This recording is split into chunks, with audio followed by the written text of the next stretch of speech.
Yo, we back, baby. Studio, in the studio, bro. Like today was one of them days where I really did not feel like going live or even coming in. But guess what, man? I'm here and I'm making it happen. Let's see. Just want to test these audio inputs out. Yo, yo. But yeah. So I got the today. I got two studio rentals, one at 5 and then one at 6. The 5 o'clock is running late, so I hope that they're able to knock out whatever they got to do pretty soon, because I do have a 6 o'clock rental that's immediately after that. Um,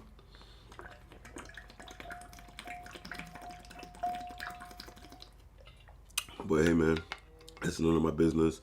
And a little bit later, I'm gonna have a very special guest pull up and come in.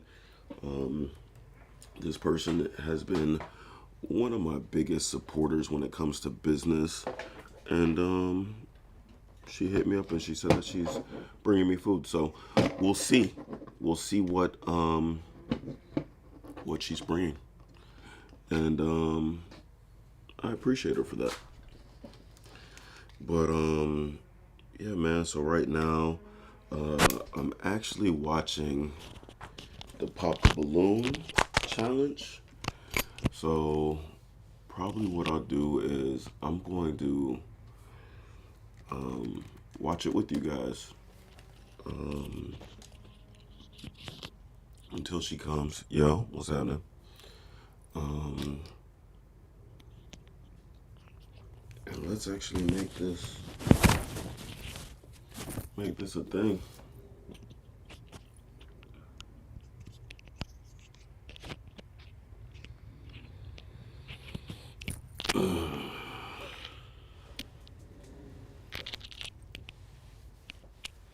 So we live. Looks like the people is coming in right now. Um, it's going down.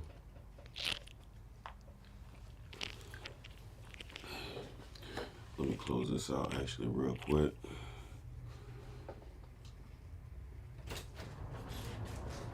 Let's tone that down. What's happening, fellas? What's up? How y'all doing? Um,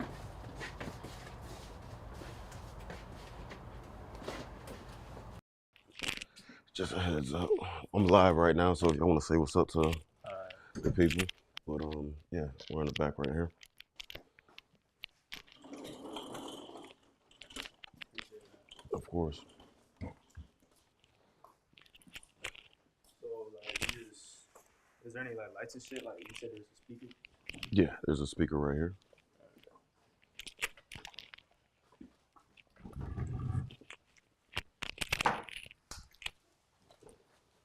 What's happening?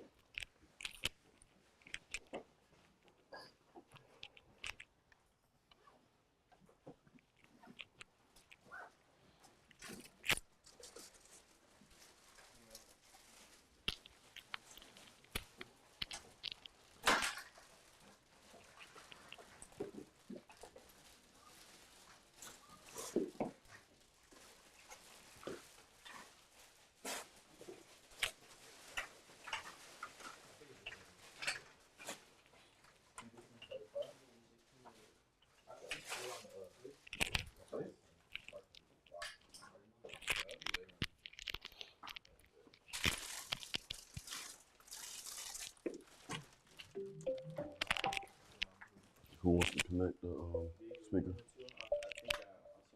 Who wants to connect to the Bluetooth? Who's gonna connect to the Bluetooth? Right there.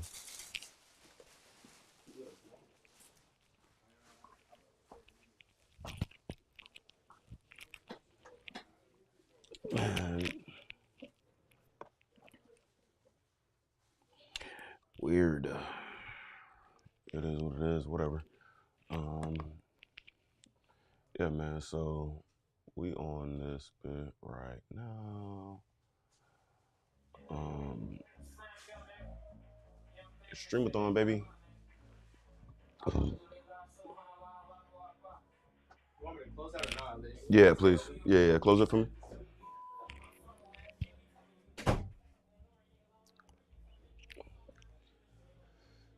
Yeah, man. So, yeah, I'm on this pop the blue on the fine love wave. I'm actually gonna watch this. The work I do is really my passion and what I love to do, and just working in different communities and organizations and making sure their voices are lifted as well. So, okay. All right, so you heard from these beautiful ladies. It is time to pop 2 balloons. 2 balloons. 2 balloons. Okay. She's like, let me move it away. All right, let's start over here. So, why'd you have your balloon unpops for him? I really liked his style, the way he looks. I really liked everything that he said. I could tell he's a very passionate person. Serious about his life. He can, I don't know, I just feel like he's giving like leader. Yeah, somebody that good leader.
Did I grow up with a male figure, and what was the following question? did that impact your life? Did that have an impact in your life as well? So I also grew up in a 2-parent household. My mother and my father have been together for 40 years. So I've been able to witness what true love looks like, what trials and tribulations look like as well. And I think I've been able to see what it is to be a man and what I'm to expect from a man. I also have 3 brothers. So being able to see how they love on their women and their fiancés definitely has allowed me to see what I want my future husband to do for me. Beautiful. Over here, if you want to answer his question. Yeah, to be frank, I grew up in a single parent household. It was just me, my mom, and my baby sister. A lot of the family that I've created myself. It's also part of influence for why my focus group is building the Black family structure. So I cannot really say that I've had that positive male role model that has been consistent. Have I had positive male influences? Yes, temporarily, but no. Awesome. Thank you. And over here, Like the young lady to my left, I grew up in a single parent household. I do not look at that as something that has held me back. I feel like that has made me extremely resilient in this life. And, my dad, he was my favorite person. He was around not as much as I would have liked him to, or, an active father would have been. But he was definitely present in my life, and I love him. He passed away 2 years ago, but my mother is who has really, really shaped me to be who I am today. Beautiful. Thank you. and over here. Okay, so I was raised by a single father. First and foremost, you're so blessed to have two parents. Like, that's really lucky. I don't think most people have two parents. And I think my dad did shape me. It's very formative. I think I get my gift of gab, my hustle, a little bit of everything. And I was blessed to see what a true provider looks like in a man. Because my dad's very hardworking and was able to provide for my stepmom so she didn't have to work. So I like to see that drive. Thank you. All right. Whew, those were good responses. Beautiful responses. So we do have to pop one balloon. One balloon. One balloon. All right. Whew. All right. So why did you have your balloon unpopped for him? My balloon was unpopped because I just really do relate to a lot of your core values that you have, and I just could not find anything. I could not find anything wrong. I could not. So that's kind of what held me on. I was waiting to find something that was like, oh, and I could not. So. Beautiful answer. I really like what you do with mental health because I do a lot of work in the mental health industry space as well. I work with a lot of youth and a lot of community members that I work with as well with the mental health space. The tattoo, because I go to a lot of events and galas and I want to bring you along with me and things like that. And I was just like, but other than that, you're beautiful, wonderful. I would love to connect with you and the work you're doing because I do a lot of that work in the space. Likewise. Okay, thank you. Okay, let's go ahead and ask another question. What does a romantic date look like to you? Okay, what does a romantic date look like to you? A romantic date can be plenty of things. I think there's different options. Definitely a good meal. I like eating good, I'll say that. Super romantic. Gift giving is one of my top 3 love languages, not the first, but flowers, just a good ambiance and good vibes. I really want to laugh, have fun, and just good chemistry. I feel like I'm a bubbly person, so I want to be next to my man, giggling and having fun. I want to be swept off my feet. I don't know. I'm a lover girl. I'm a Pisces. Okay, let's go over here. What is a romantic date? That was a question? Okay. What does a romantic date look like? So I think for me, I like a very intentional man. So I like a man who listens to the things that I like to do and what makes me happy. So a romantic date to me would be going to listen to a live band, going to a botanical garden. I love flowers, things like that. So anything that makes it seem intentional, as if you've been listening to what I've been telling you. That to me is very romantic. Ooh, I like chocolate. She look good, but that's one of the things I like to do, man. I like to be really intentional with different ideas. So I like to have these conversations and really just kind of be aligned with whoever my significant other is. And then we can set some things up that are really important. So that's one of the things I do is I'm really intentional about that. But yo, right now,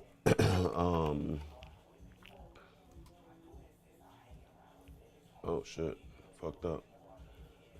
Buddy look crazy. I don't know what he got going on. Somebody in the comments said he looked like a Subway Surfer character, but he definitely looked like a video game character for real. We almost there though. We running through this episode. I'm definitely going to lock in.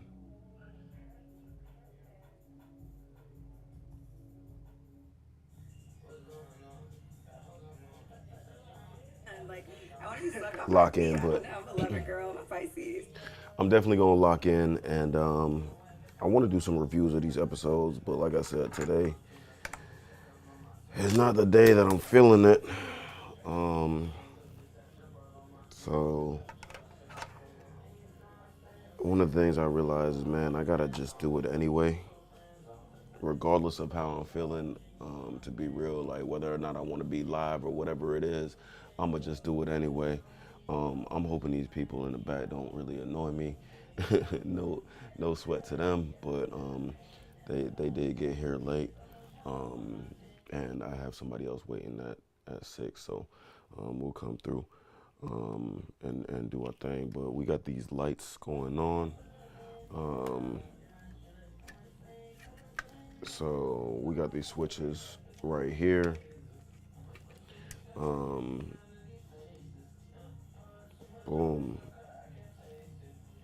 So this is cool. So I could plug in on this and see to check to make sure that we can run this. Let me double check.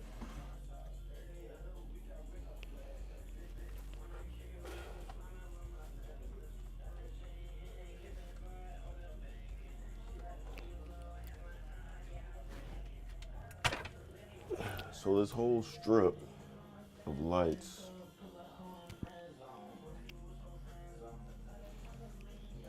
I got this, and this all plugged in.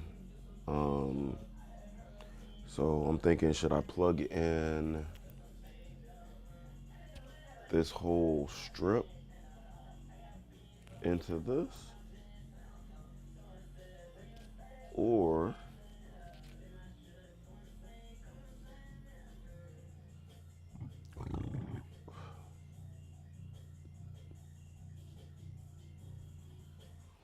yeah, because when I come in, bro, I just want to be able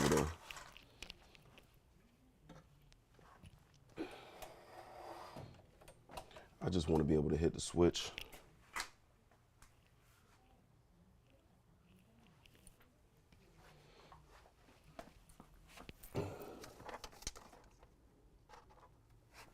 I just want to be able to hit the switch and go in, so.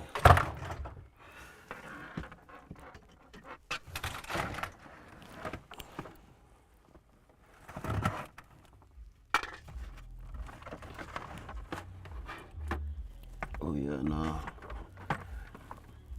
This gotta go. This gotta go here. Alright, we got this plug. The power strip goes here. This goes into this. I'm breaking stuff.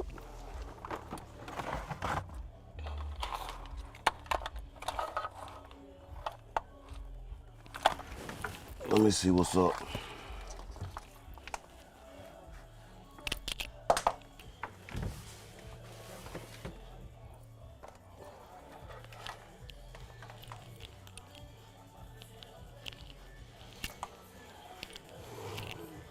Oh yeah.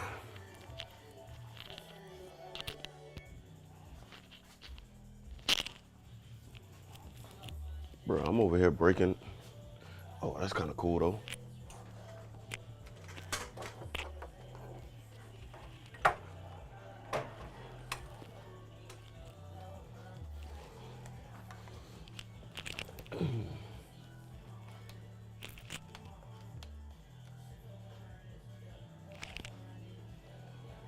Boom.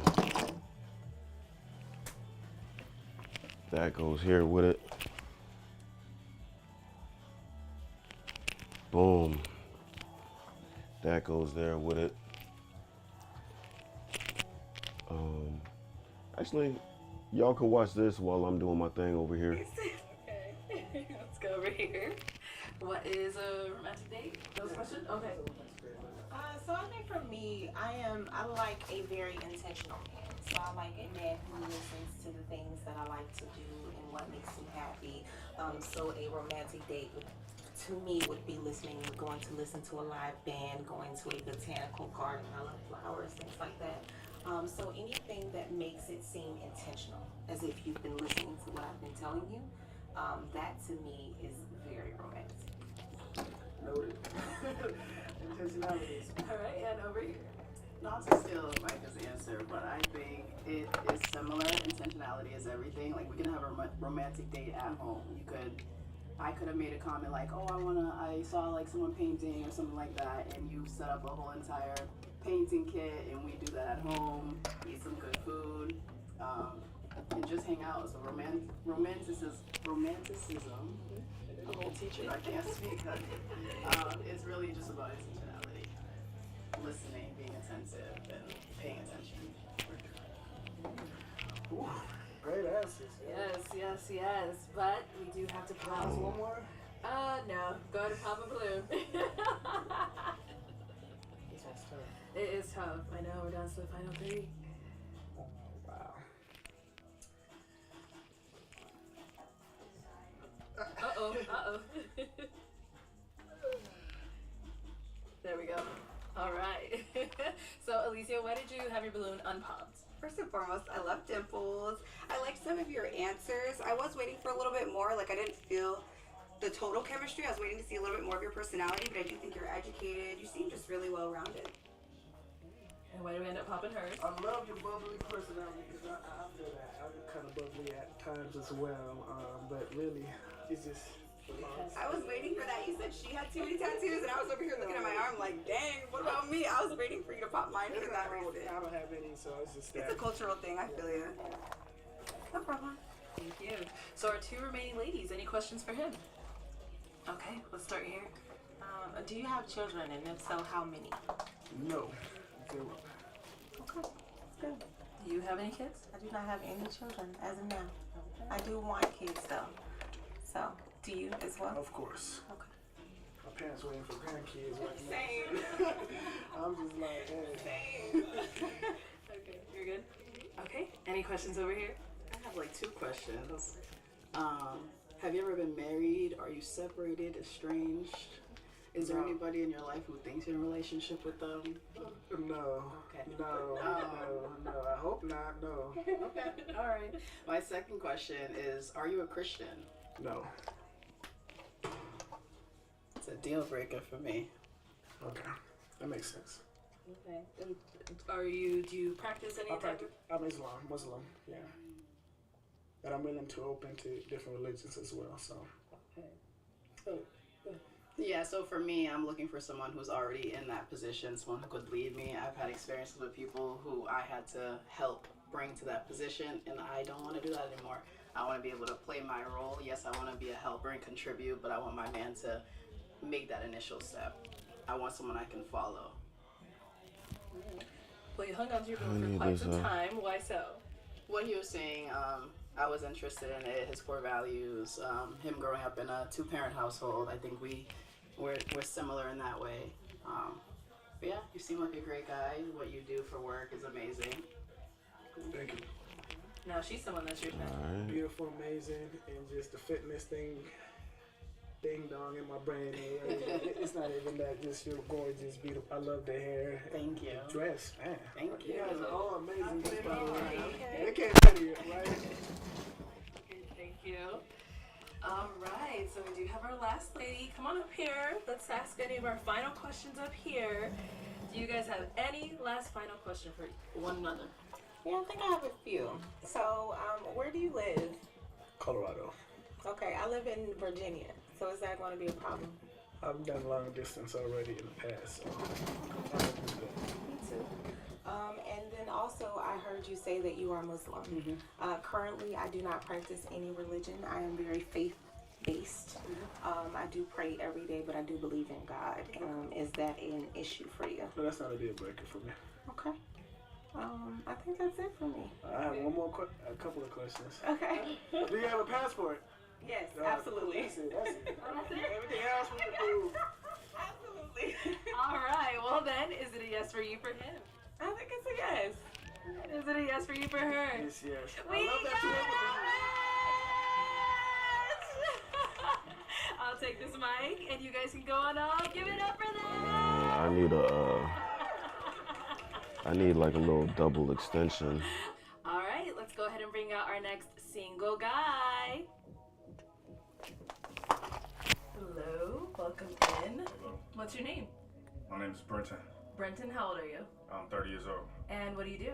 I'm a film producer. I make music videos, commercials, shorts, and I'm now looking for internet shows. Okay. And I do real estate. All right. What are some things you like to do for fun? Kind of nerd. I like reading books, traveling, hanging out with my friends and family, and yeah. All right. Now, what are some things you look for in a woman? Black. Black one. Okay, well, that's everybody in this lineup. What else? A partner, not a liability. Someone that's kind of into entrepreneurship in some capacity. Okay. And yeah, black. Now, what are some of your deal breakers? Kids. Kids, okay. Yeah, can't do children. An inability to cook. You can't cook, we're not gonna work. And yeah, I think that's about it. Okay. Do you Deal cook? breakers. Huh? You cook? No, that's why I need somebody to That's cook. why you need some. Okay. All right. So we haven't got any pop balloons yet. Okay. So let me hand you a pick. Oh, I gotta go first. Yes, you do. Oh, okay. So I'll have you pop 2 more, and then we'll talk to the one that ended up popping. I wish you meant to do that. You didn't mean to do that, right? Alright. Who wants popping now? Alright, what are you gonna do? You're gonna pop 2 balloons. Okay. Whenever you're ready, go ahead and pop those 2. Okay. How y'all doing? Sorry. Like that tattoo though. It's a fun tattoo. Okay, and then 1 more.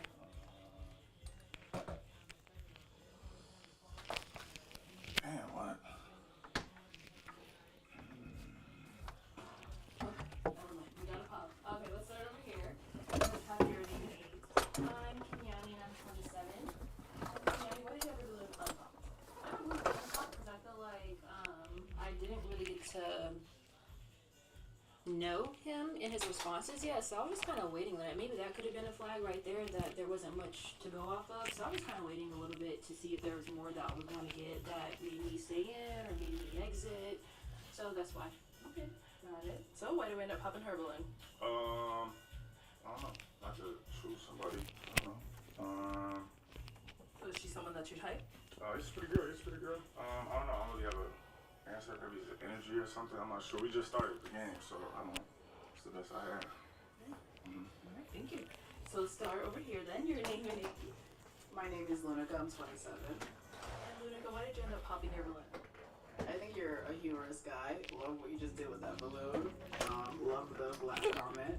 But the gold in the teeth, It's not just that. it's not. I feel like I don't want to. Do your thing. No, do it. I feel like age and like still having gold in your teeth. It's just not my taste. For sure. Where you from? What city you from? Boston. For sure. Where you from? Chicago. Okay. All right. Now she's someone that's your type. Yeah, it's pretty lit. Like the dirt. Thank you. Thank you. Then we had 1 more down over here. Your name and age. Chi-Chi, 32. Hey, Chi-Chi. Chi-Chi, why'd you end up popping your balloon? He said he could cook and he was so proud. Sorry. I can feed myself. I can't cook. You know, it's a difference. Right, so you boil something like hot water can you make that? I just feel like in the day and age, I do feel like a woman should nurture and take care of home. I do feel like a man should protect and provide. However, I feel like being able to do both things is a necessity. And then I was trying to get past like the whole initial like, is he a guy that I would say yes to if he approached me? And the answer was no. So since that was a no, and then you were just like barking about not being able to boil water, I kind of was like, oh yeah, I'm good. Because sometimes I do want, I like a man who can cook. Just personally. I'm greedy. So if I approach you, you would turn me down? What? So if I approach you, you would turn me down? Possibly. Sure. Just like, now they're like, we like, maybe, I don't know. What is it? What's that? A gold tooth? See, I'm blind. I squint and I can't show the people. They don't see it. Shut the tooth. But yeah, I was like, okay, what is that? But I love how you're dressed. I love your demeanor. I love a lot about you, but you need to learn how to make some rice. How do you make the rice? What's up? Make some rice. I'm greedy, okay? 420 girl. I like to eat. I don't know how to do it. Oh, you know how to make rice? I don't know how to make rice. Can you make some chicken? I tried to do it wrong, but I remember this one, so.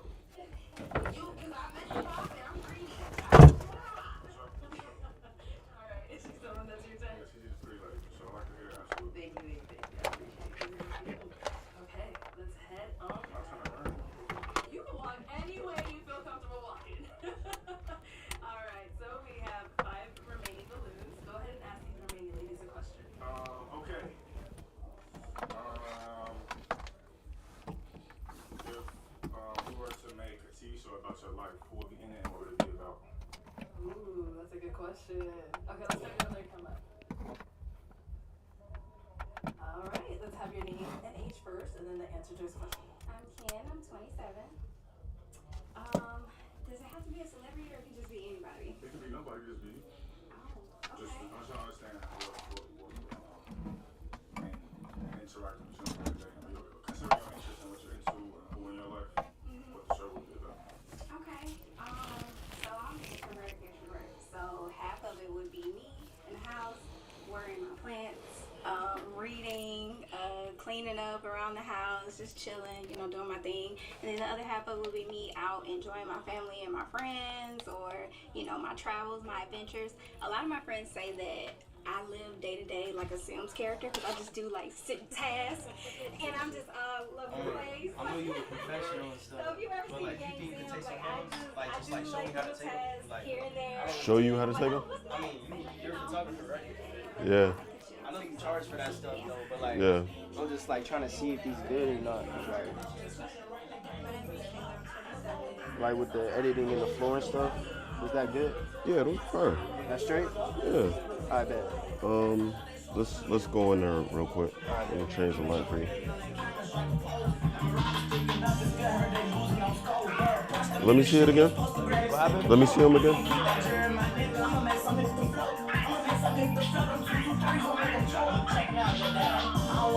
Yeah, those are tough. It's a clothing shoot, right? Yeah. Yeah, those are tough. I would say do a couple more with just kind of focused on the actual merch. Yeah.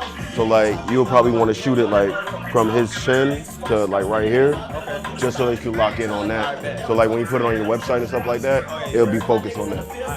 Yeah. So, but I like what you did. Just mix it up a little bit.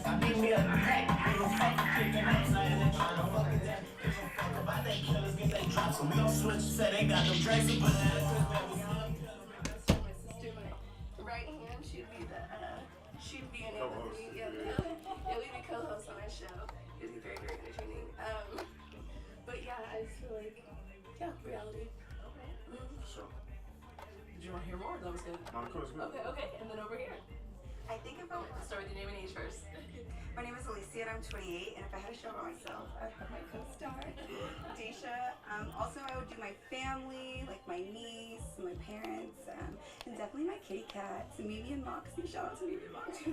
My babies. Wait, what's up, Moxie? What's up, Moxie? Mimi and Moxie, my kitty cats. That's Oh, their for name. sure. There's Oh, two. oh. They're sisters. Okay. That are in my everyday life, and what would I do? I'd be living a healthy lifestyle, like probably just filming content. Yeah, going to the gym, doing some homework, just living my best life, going shopping, like just being a girl, be cute. And over here, name and age and answer this question. I'm Caroline, I'm 32. I just want to ask a question. Is that removable? Oh, it's a girl? Okay. I'm just making sure. So yeah, I don't really see this, but a lot of people think that I look like Gina Torres, so I would have her play me. And it would just be like traveling the world and just trying different foods from different cultures. I love to eat and I love to travel, so that's what it would be about. cool. Hey, what about for yourself? Well, I forgot the question. You forgot your own question? If I had a TV show? Yeah. If I had a show, I would probably like drop myself into like non-English speaking countries and just figure it out. So like just drop me somewhere in like, I don't know, Vietnam or something. And I gotta meet people and like figure out how to communicate in Vietnam. Okay. Like with Google Translate only or something like this, like a little tribal show or something. Interesting. All right, well, we do have to pop 2 balloons. Okay. Whenever you're ready, go ahead and pop those 2. Yeah, let's see what we're talking about. You gotta look at it and pop their balloons, it's crazy.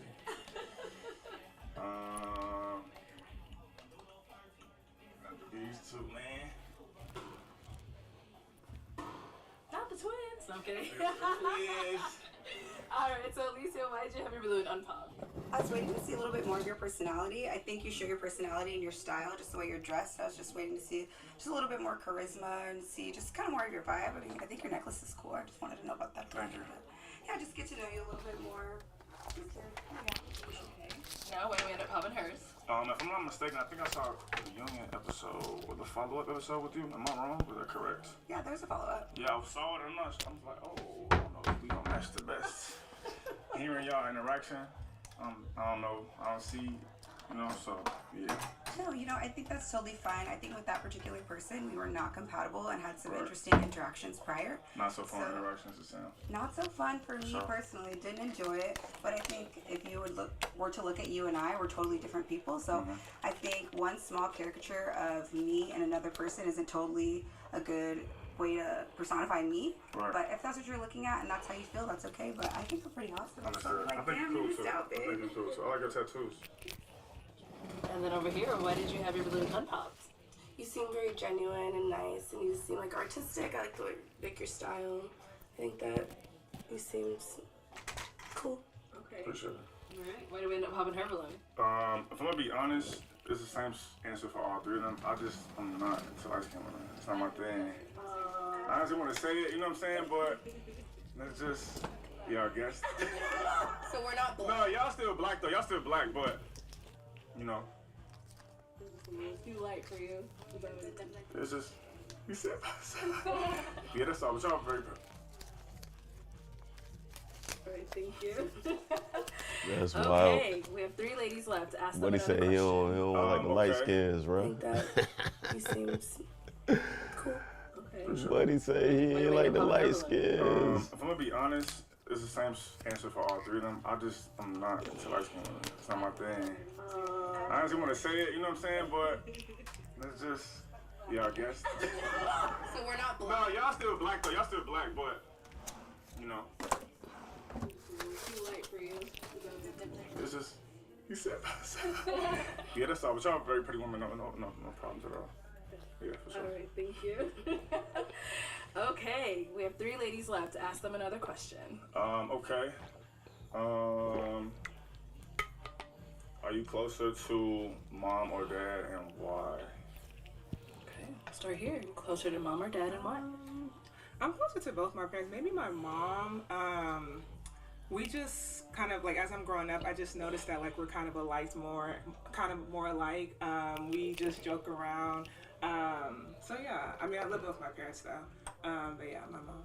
For sure. Yeah. Let's go down there.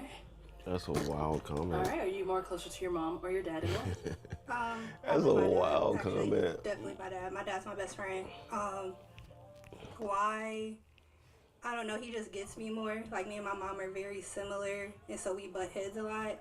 And he's super understanding, super calm and patient. I can go to him with anything, and he'll either give me advice or let me vent whatever I need. And that's really I just love that. I'm a super daddy's girl, so. All right, and over here, mom or dad, who are you closer to and why? It's my mom. I grew up with her mostly, so we're closer. But she's like my best friend, and our personalities, we love to laugh and joke around with each other a lot. So that's my girl. Yeah. Where's this accent from? Where you from? Mississippi originally. Mississippi. Mm-hmm. You still live in Mississippi? No, I'm in Georgia now. Sure. Yeah. Cool. And trying now, to run all that. I know, you can walk normal, And now, who are you closer to and why? I always forget the question I ask. Who am I closest to? I'm closest to my mom. Your mom? Yeah, that's the homie. My mom is the homie. And why? Why am I closer to my mom? I mean, my mom was always around the most. She was around more. Like, I grew up with my mom and my stepdad, so my mom naturally is like my homie, and she was there through everything, you know? And we got the same sense of humor, so. Okay. She, when I'm not being serious, she is as silly as I am. So. Oh. That's my lady. All right, well, it is time to pop one balloon. Okay. You know what's interesting? And I don't know if I want to say this, but when I'm looking at relationships, I do want somebody that came from a two-parent household. Like that'd be preferential, but I do know it's not like as often as you can find that. But that's not what I was about to say. What I was about to say is I'm opening up this blank camera.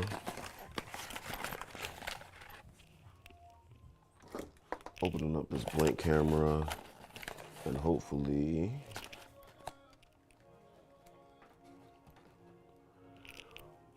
I can make something shake with my camera system.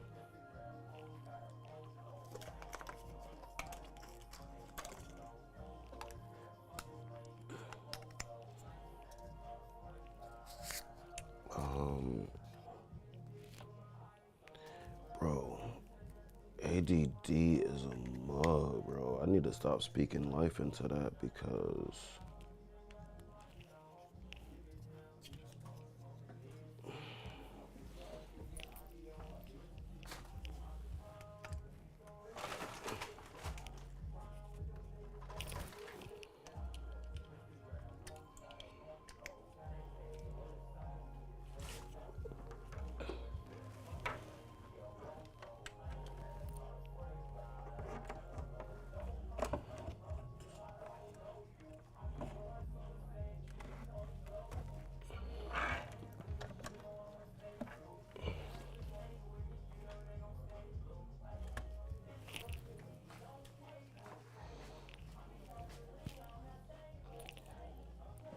all right, boom.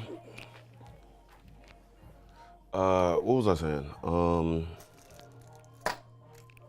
Last question was wild, but they all kind of said like they had step parents, but none of them really saw them as parents. As people are asking if they grew up with their parents, like a step parent is like nobody sees them as parents. Like I've dated women with kids, but like, would their kids see me as like a parent to them? I don't know. It's weird. Okay. Whenever you're ready. This is so weird. I like. Sorry. All right, so why did you have your balloon unpopped for him? You were funny, and I like everything you say. You look nice and everything, so I was somebody my type usually. For sure. And why did we end up popping her?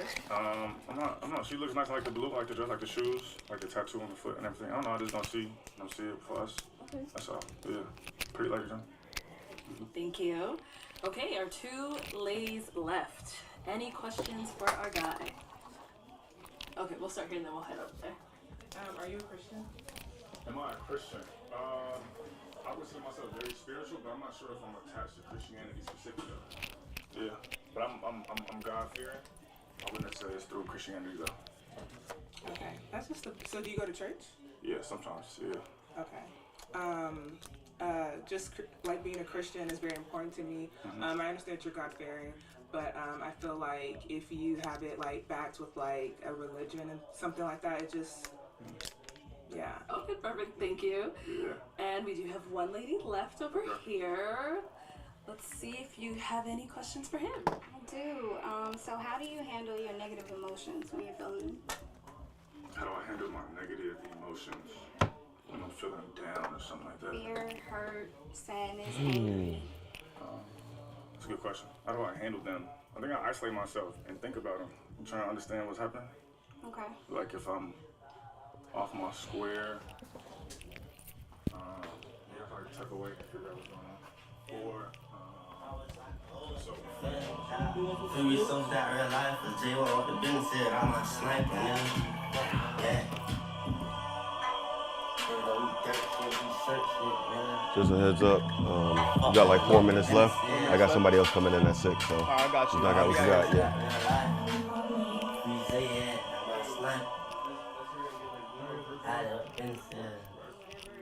Bothering me the previous week, or if I had a rough day, and just if I have a person, also talking to them and letting him be my safe space. Yeah. Sure. It's cool. Now she's someone that's your type? Yeah, it's pretty light. I like the dress. For sure, I like the haircut. Thank you. Yeah. Hey, let me bring you on up here with us. Come on up. Let's get up here. All right. Any final question between the two of you before we determine if this is a match? Where you live again? Georgia. You live in Georgia. Okay. Understood. I'm in Chicago now. Not too much in New York. Is long distance an issue for you?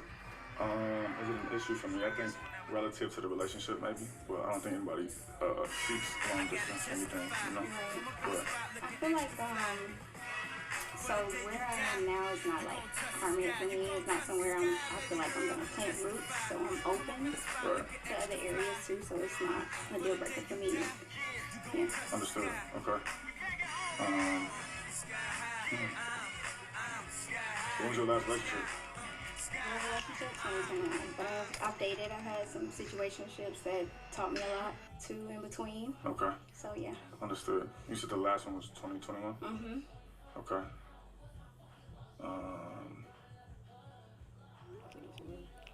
What do you do again? What do you do again? I'm a research coordinator in internal medicine, so I do research trials. And then I'm also in grad school too. Masters of Public Health is what I'm pursuing. That sounds important and expensive. That's cool. Okay. Yeah. Okay. Well then, is it gonna be a yes for you for him? It's a yes. Okay. And is it a yes for you for her? No. Oh, no. Okay, why is it a no? I like dark-skinned women, y'all. That's my thing, if I'm being honest. Like a shade more than me. Damn near, yeah. I'm being honest. So you said dark, like... Dark-skinned women. Look, she not, like, she looking like I'm crazy. I mean, I'm for it. Okay. So what would you consider yourself? I mean, like I'm brown skin. brown. Yeah, Yeah, I'm brown. Yeah. I'm not really chocolate, but... Ain't no shine. Yeah. Thank you. I'll have Pretty you lady back. though, pretty lady though. All right, well, that is all the balloons popped. But we do thank you for coming on. Let's give it up for him, ladies. I'll take the mic. Thank you. Thank you, everyone, for tuning into this episode of Pop the Balloon or Find Love. If you'd like to be featured in any of our upcoming episodes, make sure you go ahead and click on that link in the description box below and fill out a form to be considered. Also, don't forget to like, comment, and subscribe, and we'll catch you all next time.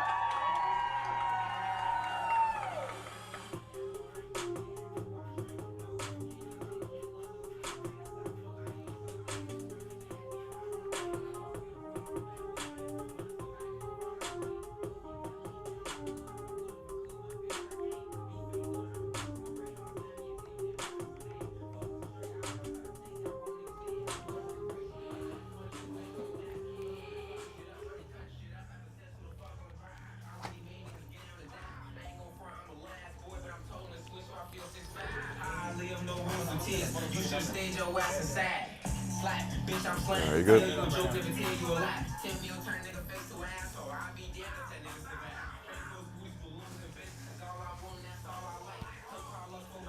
right, y'all. That's a wrap on this stream.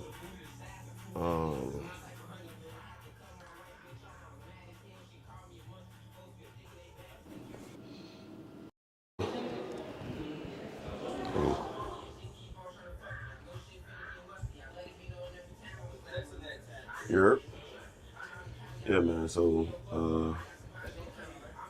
that's that on this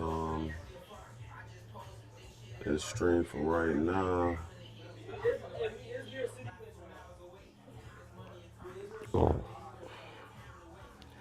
Let let me holla at Clarice. PDQ sounds good.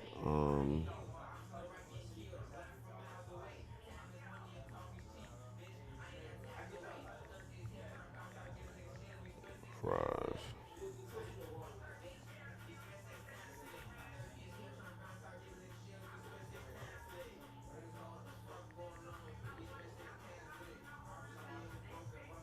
Yeah, I'll let her. Let me call her.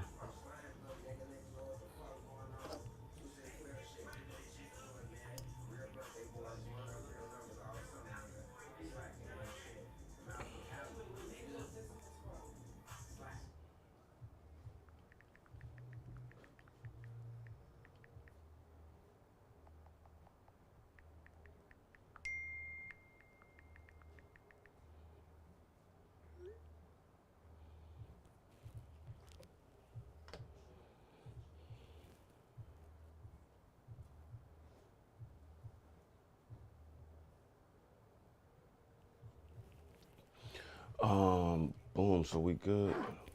Locked in.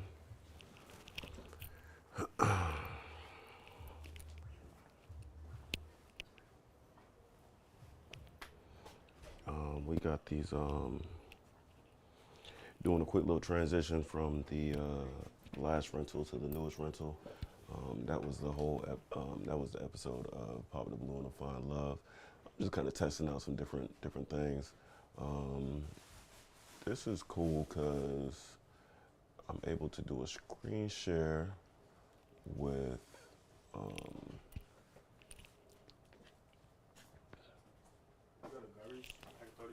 yeah, in that front cabinet.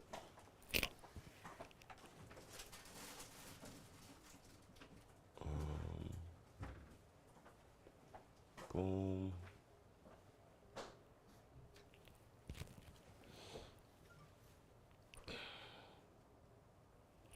All right, what's next? Call my dad back.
How's it going? Come on in, my man. Appreciate it. Yeah, of course. Y'all too. What's happening? Kevin. Kevin, nice to meet you. Good to meet you. All right, fellas. All right, right to the left.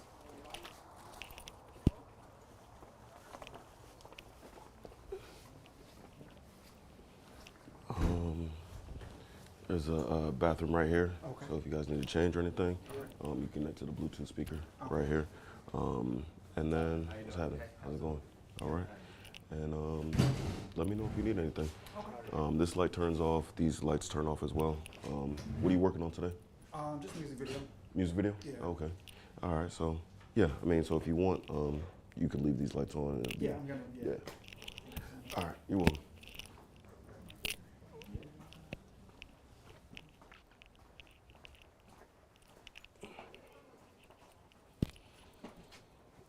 Oh man. So we live streaming, man. I actually should have brought some folks in to get them on the screen to do some interviews and stuff like that, but that's neither here nor there. I'll work on that later, you know, and figuring out what's the best situation for what. But yeah, man, we here. Let's see. If y'all are on, leave a comment below. Boom.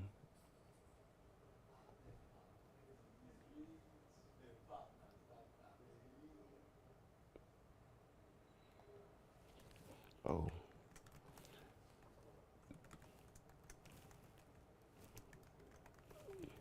Okay, we got Twitch going. That's Maple Glades right now. Hey, always great to find a new photo streamer. Also, you're not streaming in a category. Definitely change your category to just chatting or art, depending on what vibe you feeling. Also tag photography in the main tag. It's a new way to find people. We've got a big photography community. Do you have chat pulled up somewhere or inside of OBS? Don't have it there. Just go to the docs at the top. Man, I appreciate that. All right, let me see, because I think I got the chat window. I'm using Ecamm Live, actually. So let me see. Zoom. How do I go? All right, so Windows, chat, interview chat. Boom. Go to edit, go to stream manager on the left hand side, go to stream info, dashboard. Okay, so I go to dashboard here, boom, stream manager. Oh, bet. All right, cool. And then you can, what's happening? Oh, yeah, double check. Huh? Is it okay if I go in Yeah, there? yeah. Where do you think you left it? I don't know. Y'all see the camera? No.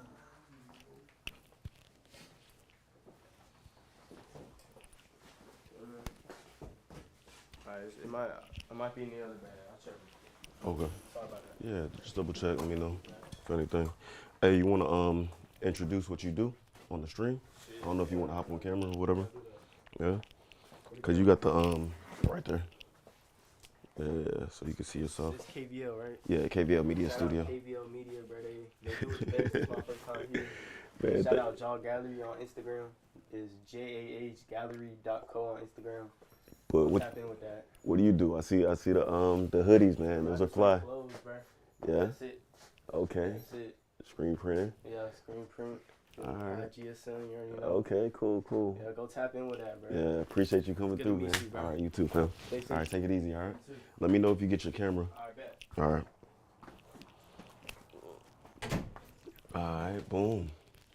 There we go. Update your tags while you're there. Also, Canon Gang. Okay, Canon Gang. Talking to the live mic. Can you hear me now? Just kidding. It looks like a adapted Sony. Yeah. Nah, we got yeah. So we got the Canon lens with the adapter. But yeah, we all Sony, man. We all Sony'd out. But I used to be no, when you were talking to the kid, I couldn't hear anything, but he seemed nice. Oh, appreciate it. Yeah. So I got to adjust my, I'm still getting used to this, but yeah, I gotta adjust it to unmute it because I got the live mic. So yeah, man, I appreciate you. Thank you, Maple Glades. I gotta give you a follow too, you know. So we in the building, man. All good. I'm an audio and tech guy in the photo community. Okay, cool. I bet. All right, so I got Twitch going. I gotta see where, feel free to raise your mic volume, by the way, in OBS. Okay, let me do that. Is it a little, it's nice sounding, it just needs a little gain. All right, cool. Let me bump this up a little bit. All right, I got the Zoom recorder going on right here. How's that? Can you hear me? That might be, that's a bit much. Okay, let me turn it down just a little bit. Boom. Okay. All right, so we testing that out real quick. Man, shout out to the community, man. All right, nice. All right, boom. All right, so really just kind of testing some things out. You said to add to the categories, community. Let me go back and check your comments, because you said add photography tag. We got a whole photo family Discord for streaming. Oh, bet. Let me hop on that real quick. Hold on. Let me screen share. Boom. All right. Yes, sir. Sorry to bother you. Yeah. I think I left my key in there. You left your key? All right. Give me a second. Hold on. Probably be like around like the side to the left a little bit. Okay. Sorry. Excuse me. I think they. Is this your guys' key? Yeah, that's mine. That's yours? Somebody left their key. My bad, man. Sorry for interrupting. You guys see any keys? If you want to come on in. Sorry, guys. What's the device name? It is Soundcore Rave Neo. Okay. You got it? Got the table.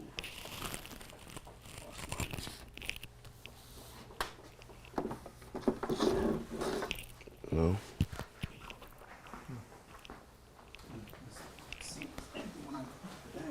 Sorry to bother you guys. I apologize.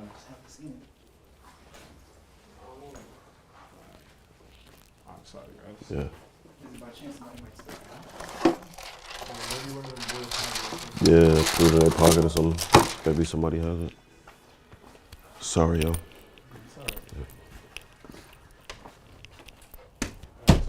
All right, yeah. All right, here we go. We back. Discord, boom. Just change to just chatting. Okay, boom. All right, let me do Discord, boom. I don't remember what my login is, but let me not do that on live. Let me see. Boom, login. I'm human. Bet.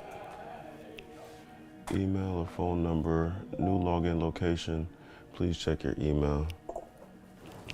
Okay. Also, your live mic is right where your chain is, so it hits when you run around. If you just do it right under your chain, it will solve that. Oh, thanks for the heads up. Boom. All right, boom. Put it right under your chin. All right, boom. Man, shout out to the community. The photography community always coming through. Yes. All right, so let me log in. Boom, it's saying I have a new login location, so let me go on that. Boom. I got Gmail here.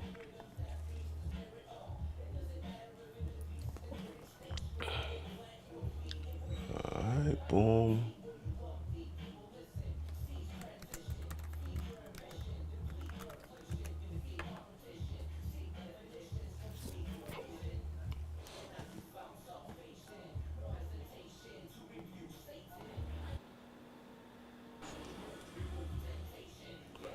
Okay, I'm close up. Let me switch to that. Boom. All right, there we go. Boom. Discord. All right, verify login. Boom, IP address authorized. Boom, okay. I'm in. Let me just log in. Boom. But yeah, add the category and tags when you're done with that. All right, good looks. I'll do that. Okay, so let me add this Discord. How do I do this? Photo family. Boom, accept invite. All right, we part of it. You complete a few steps before you can talk.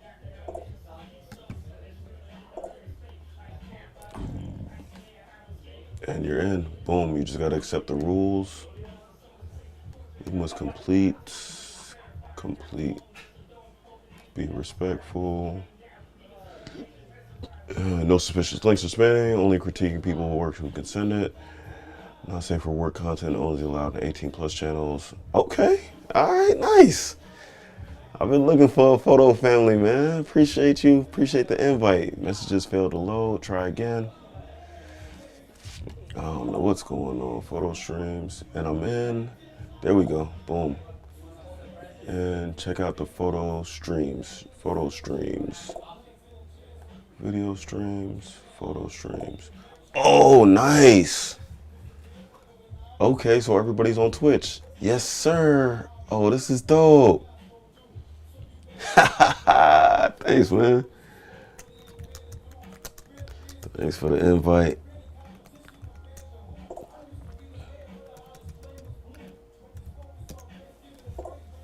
All right, boom. So, all right, so let me screen share this real quick. Hold on.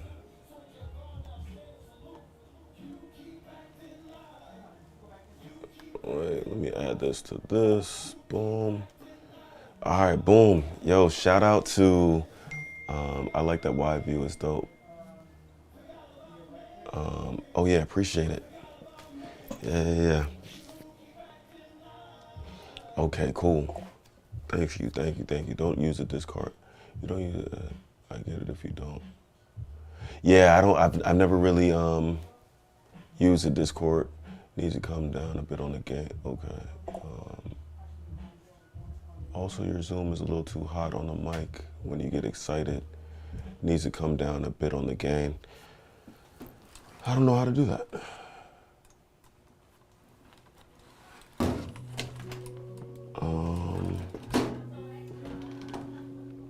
Maybe on the peaking? That's something I definitely have to figure out.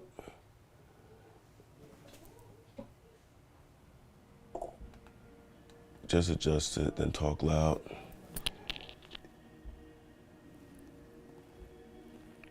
Yo.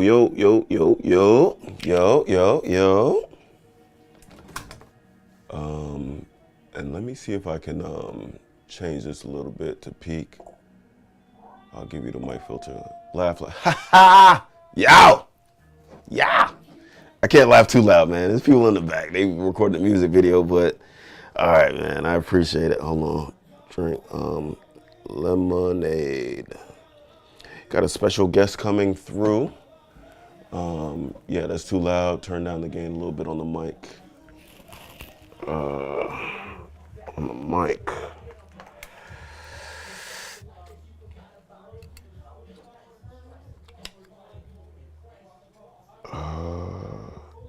I don't know how to do that. Man, I appreciate the tutorial and the walkthrough. Trust me, I'm trying to figure it out.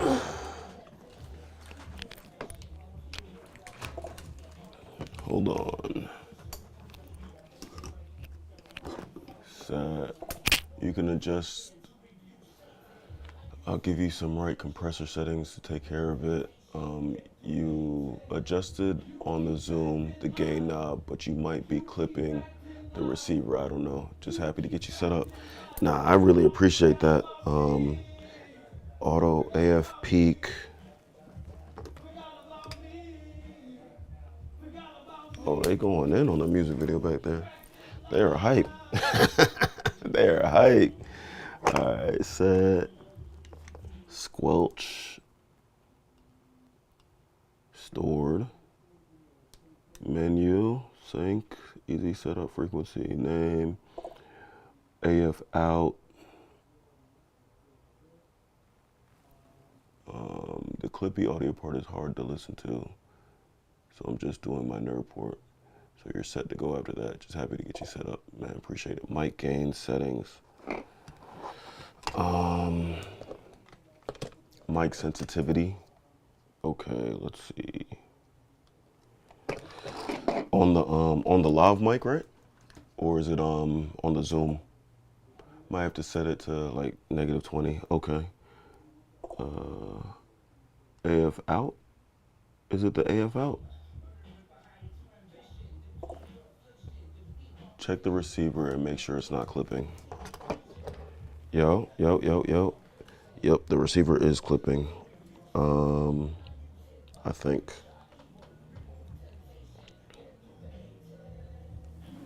Yeah. Let's see. Auto lock advanced. AF out. Negative 18. Yo, yo, yo, yo, yo. Yeah, yeah. We in the building. Volume, and we'll make up the volume later in OPS. Okay, boom. So negative 20. Yo. All right, cool. Now on the Zoom.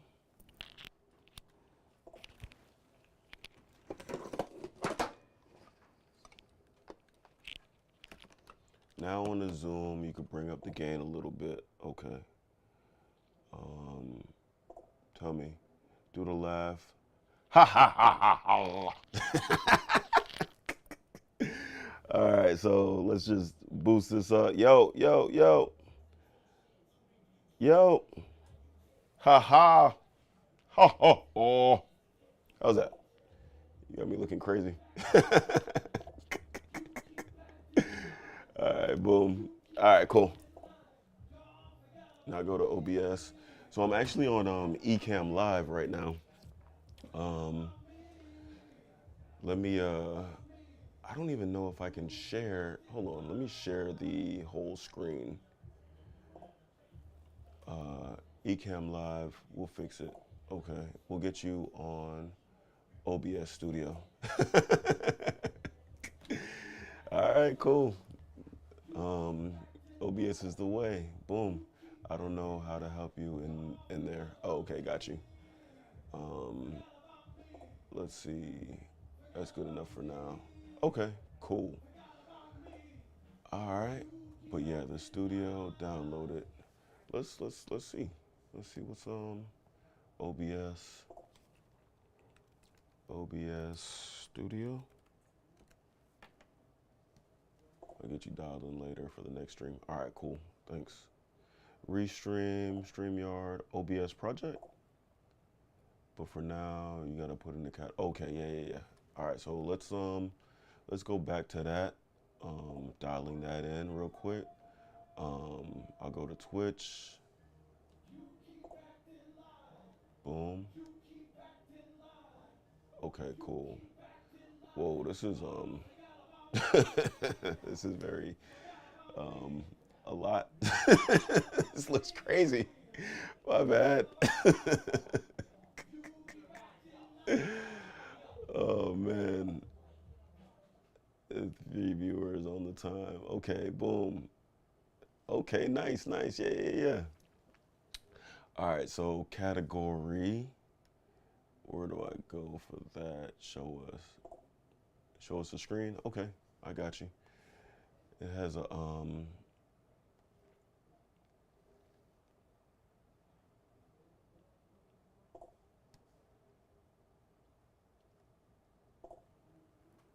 hit the pencil. Okay, edit. Streamathon, photography studio rental and special guests. KVO live. Category, photography. Type just chatting. Just chatting. Okay, boom. Can you add more categories or you just want to stick to the one? Enter tag. Okay, tag. Photography.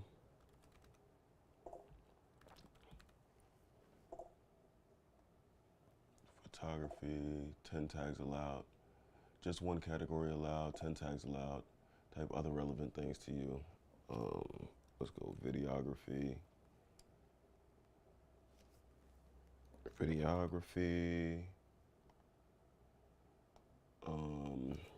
Let's see, marketing. Now, if I do these tags, do these tags get saved for all of them, or do I have to update the tags for every stream? Photography, marketing, business. I usually talk about business a lot. Photography is the main one people use to find people, but these tags get saved. Okay, cool. Type in other relevant. Photography is the main one people use to find people, but these tags get saved. You update them as you go, but these remain as your default, and just hit done at the bottom when you're done. Okay. photography, business. What else we do? Photography, videography, marketing, business.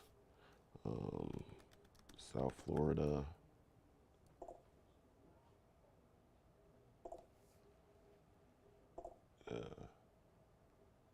South Florida. Florida.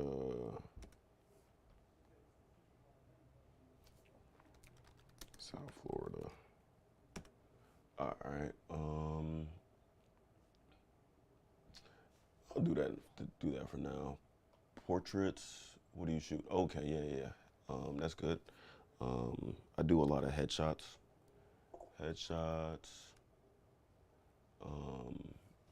And I shoot documentaries and stuff like that.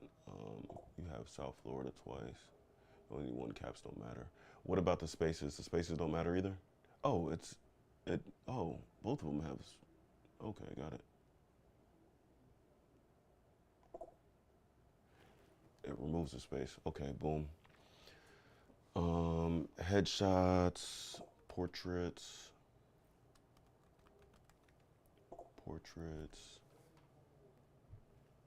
documentaries.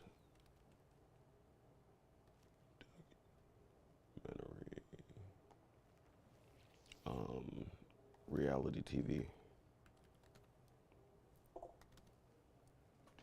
Also add a prof, so you can add a little blurb. Okay, cool. You can only do 10 tags. All right, so we'll do that. Done. All right, boom. Yo. Hello. What's happening? I am. I'm live right now. Come on in. Yeah. Come through. We got Maple Glades over here helping me out. What's up, guys? Hold on. Let me see. Let me switch up this audio. Hopefully that they can now hear you. What's up, guys? Why you guys so quiet? Oh yeah, we live. We lit, baby. Come through. This is our special guest, ladies and gentlemen. Clarice, why are you acting so shy? Come through. You how could you interrupt? You're the special guest. We've been waiting on you. Oh, wow, that's crazy. And hi, I'm Monique. Monique? Yes, nice to meet you. So Monique owns the management suite. She came from Tampa to visit me. Yes. Okay. Yes. Very cool. She's a business strategist. Okay. Nice. Okay, so we got Clarice and Monique in the building. She's a business strategist. All right, cool. And Why didn't go honestly, full screen, please? We just had an Okay, experience boom. Let's switch over to this. at PDQ that Monique is going to share with you. All right. I'm embarrassed. How we looking? All right, let me adjust these lights so we can put y'all on. Yeah. What's up, y'all?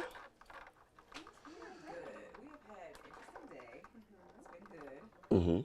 Zero complaints. Outside. We've been outside. And I'm asleep so good. Cause you know Don't do those gold mics work? Are they plugged in? Yeah, they hold on. Let's see.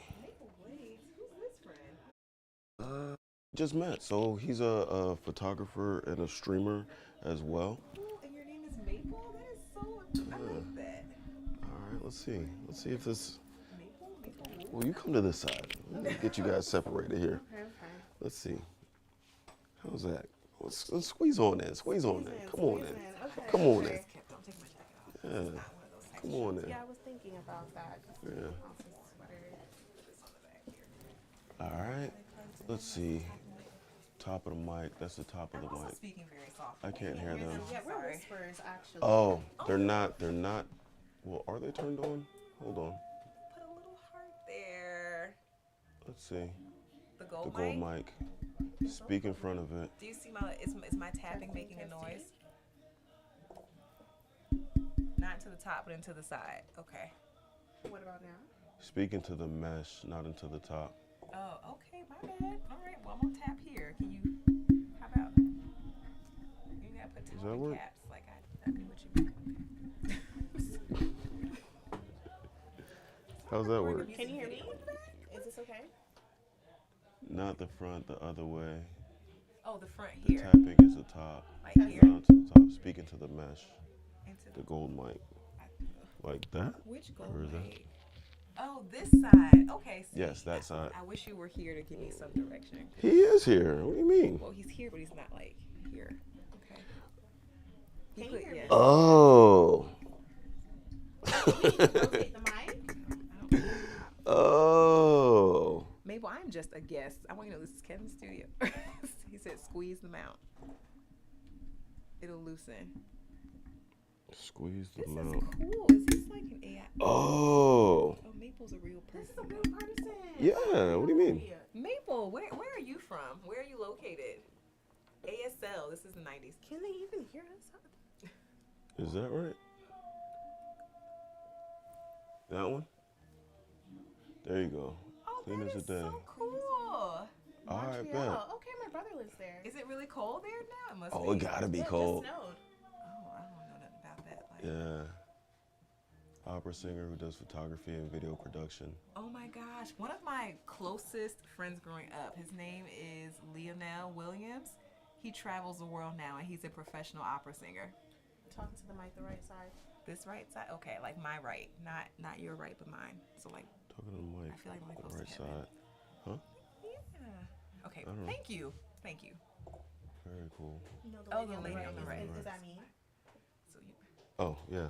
Okay. Can you hear me? Be still.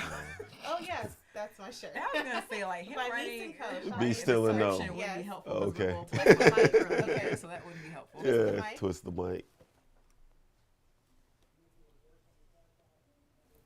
That way? Testing. How about now? It is kind of hot in here, isn't it? I'm really Talk close to again. you. I feel Okay, like my can you hear voice me is now? hot, and I'm sorry. Yeah? What's going on? Raise my volume a bit.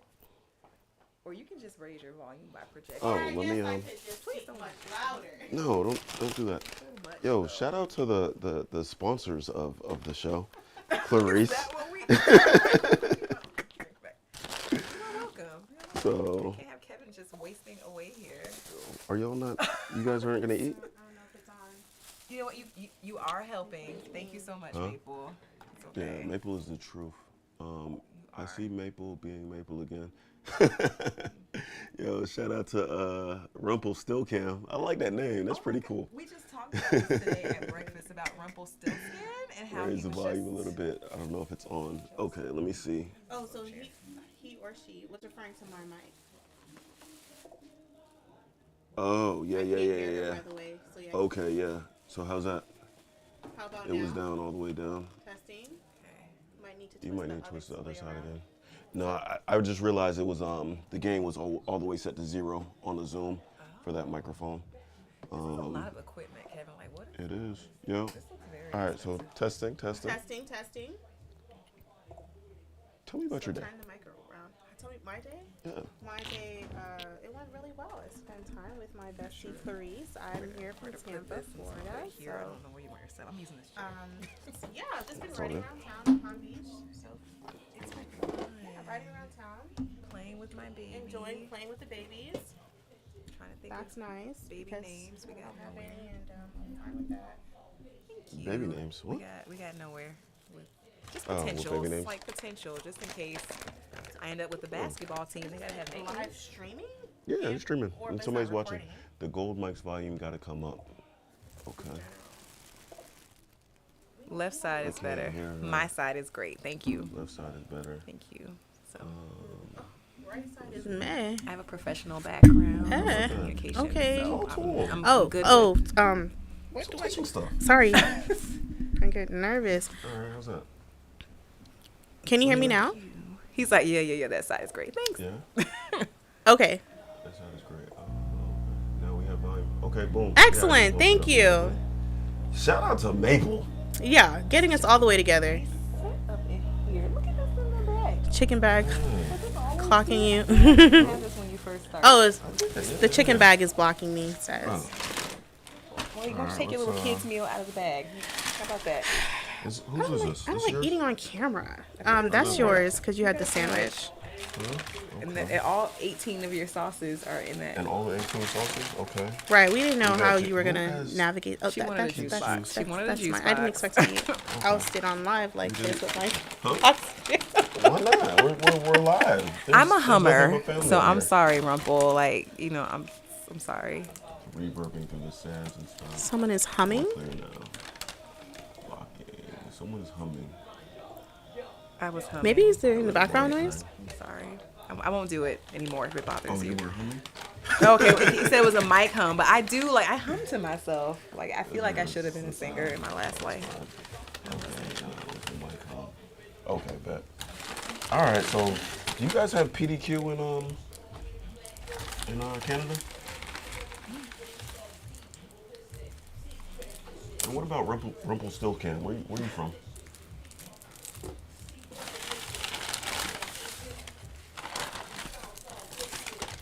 All right, boom. All right, y'all. So Let's see. let me get you Other chicken places, they're all the same. Yeah, it's all the same thing. I still don't understand what all the sauces were. I am a sauce connoisseur, actually. So you're both in Canada, okay? Yeah, I got actually my cousin is in town from Toronto area. Oh, cool. Yeah, so he's been spending the past couple months. He's actually the one that kind of got me started on Twitch and streaming and everything like that. So Oh, this is Twitch. Okay. he's on the other side. He's the other dude from Montreal. Okay, cool. Yeah, so this one is Twitch, and then I'm also streaming to simultaneously streaming to YouTube and Kick. So Oh, I remember Kick from back in the day. Kick is still around? nah, it's not the same Kick. It's a different Kick. Yeah. Okay.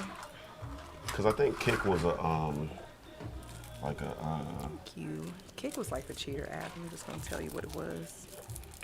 That's what it was. it was a cheater app. Just like WhatsApp is the new cheater app. Like What you mean cheater app? Like it's people red going there to flag, cheat? Monique. Red If a man is flag. like, find me on WhatsApp, let's communicate through here. No. Or he's from the Why? islands, I guess. That's, That's more like a. I mean, I would not talk to another American person on WhatsApp. Like that would be. It's end-to-end encrypted. I don't trust it. That's true. Yeah, Kick the You got messaging. kicked on other platforms. It's like the old Telegram. Yes, I think so. Okay. So y'all really don't want to eat on Yeah, live? people from. Is that I'm gonna what- eat on live. Oh. I really don't. Is that what you're I'm not going. Yeah, I'm not shy. nervous about? But yeah, man. So WhatsApp, I feel like it's Europeans. I have a lot of family now from the islands, and they love using WhatsApp.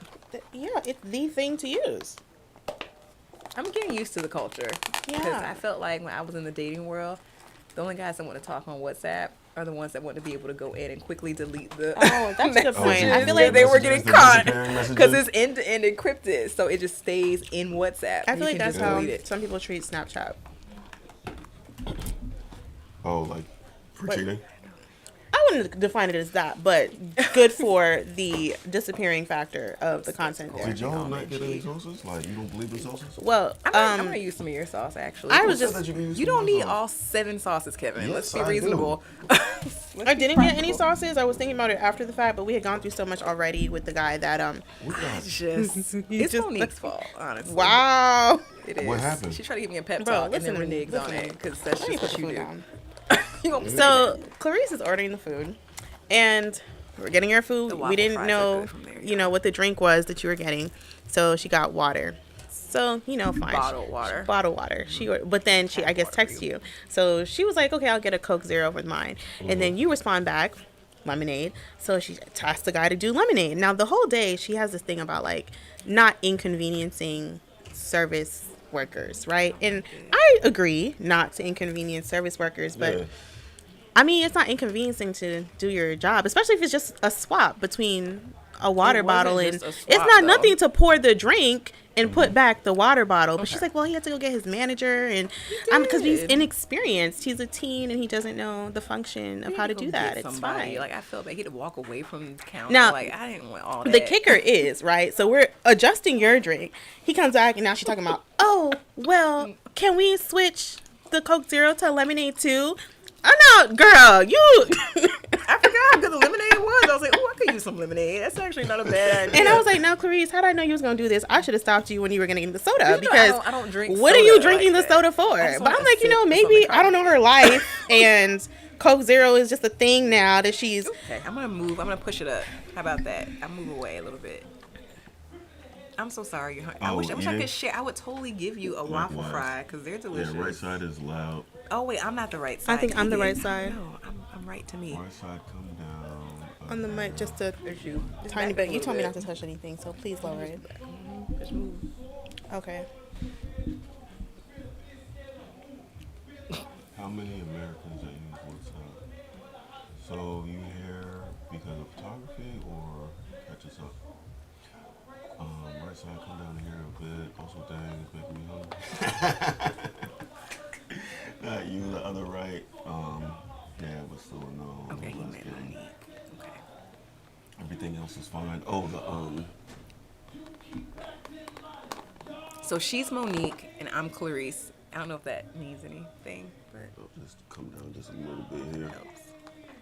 All right, boom. It should be good. But so we on here because of photography. I've worked with Clarice on a bunch of different projects, and she's always supported. She's in the nonprofit space. Testing 1 2 3. All right, yeah. Go ahead. Testing 1 2 3. Give us a little bit of background. Testing. Oh, you said to not do too much. I'm here getting closer, but you said to come back. Yeah, that's nice. Okay. Yeah, just be wherever you're at. You know, just talking. Okay. Yeah. So. And Kevin does a really good job. He's really meticulous and thorough in his work. And I really appreciate working with him. Even just like chatting with Kevin. Kevin has a lot of really unique perspectives on a lot of things. I want to say, as far as creatives go, Kevin should have been a member of BIA. It probably still should be. Yeah. BIA. We need to make that happen. Black Innovation Alliance. Yeah. Oh yeah, down in Miami. That's we work together. Oh, okay. I remember you were telling me about that. I'm trying to see what sauce. Did we get napkins? Monique, you and this napkin obsession. I'm so sorry. I can't believe you didn't want to ask him for napkins. Though. Okay, because that should have been a part of the bag. But you was gonna make me see. You ain't right. People in there. Oh, thank you. There's a napkin for you. Give her all the napkins. Hey, don't do Monique like that. It had me feeling bad because I sent him back for another lemonade. But you really wanted to secretly ask for more napkins. See, you should. I was impressed with your napkins. I feel like PDQ start being stingy on the fries. They did. They started putting them in this weird little box contraption. And I'm like, please don't give me no nasty little Texas toast. Yeah. Keep it. Oh, we're fun. Thanks, Maple. We are. I think we're a fun bunch. I think we're fun. I appreciate it. Catch us up. Who are you? What do you do? Do you do photo stuff too? Okay, yeah. Go ahead and introduce. Okay, so hi, my name is Monique. Do we do last names here? You can do whatever you want. Okay, well, my name is Monique McLeod. My company is called The Management Suite, and I am I own a boutique strategic management firm. So I work with micro business owners, so solopreneurs up to teams of 10 people or less, and I do business strategy. So I do leadership development, company culture development, team member retention, customer retention. So they come to me to get assistance for strategy. They typically are, anywhere from like 3 to 5 years old in their business, but haven't really hit their pivotal moment of growth yet, or maybe they have, but they're just needing help to accomplish other things in their business. I like to say getting shit done in their business. And so I provide the strategy and actionable steps to get that stuff done. So that's what I do. And I'm based in Tampa, Florida. Welcome. Thank you. Welcome to the show. Thank you. Clarice. I do a lot of things. So, we do like official titles here. I don't even know. I don't like talking about myself like that. Yes, but you do. I don't. I'm bad at this. Okay. You're really good at this, actually. If I can interject, Clarice is one of my clients. So I like to call Clarice a nonprofit professional that works within fundraising and donor development.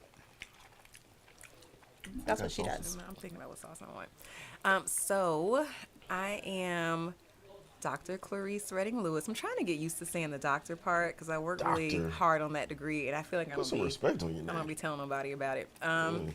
And yes, so my area of expertise is working in major gifts and nonprofit development. Basically, I really enjoy the storytelling and asking people for money to keep projects and programs running. Right now, I work in global humanitarian aid, and I really enjoy it. Oh, I don't mind the privacy part. I just feel like I don't know. Well, if you're looking to be my client, you know how to find me. TheManagementSuite.com. Managementsuite.com? Yes. Okay. Yes, I am one of Monique's clients. She's really helped me figure out, okay, how do I strategize and organize my days? I'm also a wife and a mom to a toddler, and my family is my first priority. So trying to balance work life and travel with home life and, taking care of the people that mean most to me is important. And I think sometimes as women, we don't always get support on how to balance the two. That's just my opinion. Right. So just a little insight on me. So this is actually day 7 of streaming every day. I started streaming actually in during COVID time. It was 2020. And Clarice actually had me stream her wedding. You did. It was 2020, right? It was. Yeah. Kevin did Because it was well, why did you have to stream the wedding? So we had a micro wedding. We could not invite all of our family and friends because COVID was just so unpredictable. I had already lost some family members to COVID who would not be members or, attendees of my wedding. And that's when my then fiance and I said, we don't want to prolong this another year. We don't know who will be here and who won't. So let's do it. Let's get married. But we didn't want to exclude anybody. So I had seen online some people doing like, wow, that's cool. I had seen online some people doing like micro weddings and having them stream for like an additional like 50 or 60 people or so. So I was like, okay, we'll invite 25 guests that are non-compromised in terms of COVID. Everybody tested before they came, which was really, really nice. And I was like, Kevin, can you live stream this for us? And he did. We had 500 additional guests on our live stream, which was crazy to me. I was like, oh my gosh, this many people sat and watched the entertainment of us getting married. And it didn't crash? Because during those times, streaming that many people, depending on the platform that you use it on, I'm just speaking from like an online launch perspective. Yeah. Like technical difficulties happen with just trying to get 100 people in a room, So to have 500 people watching, that's a big deal. Great job with your execution of work. Kevin did a great job. We streamed to YouTube, right? You did. Now we have a video we can look back on forever, which is also nice because I don't know if I would have recorded my wedding had I had it normally. I don't think I'd ever thought about that. Especially like the full thing. Yeah. Mm-hmm. It was nice. Perfect day. So that was how I first started getting into like live streaming and things like that because I've always been a photographer, videographer for like 20 years, but that was one of the original projects. It's been that long? Mm-hmm. Oh my gosh. Yeah, I started in 2004. Wow.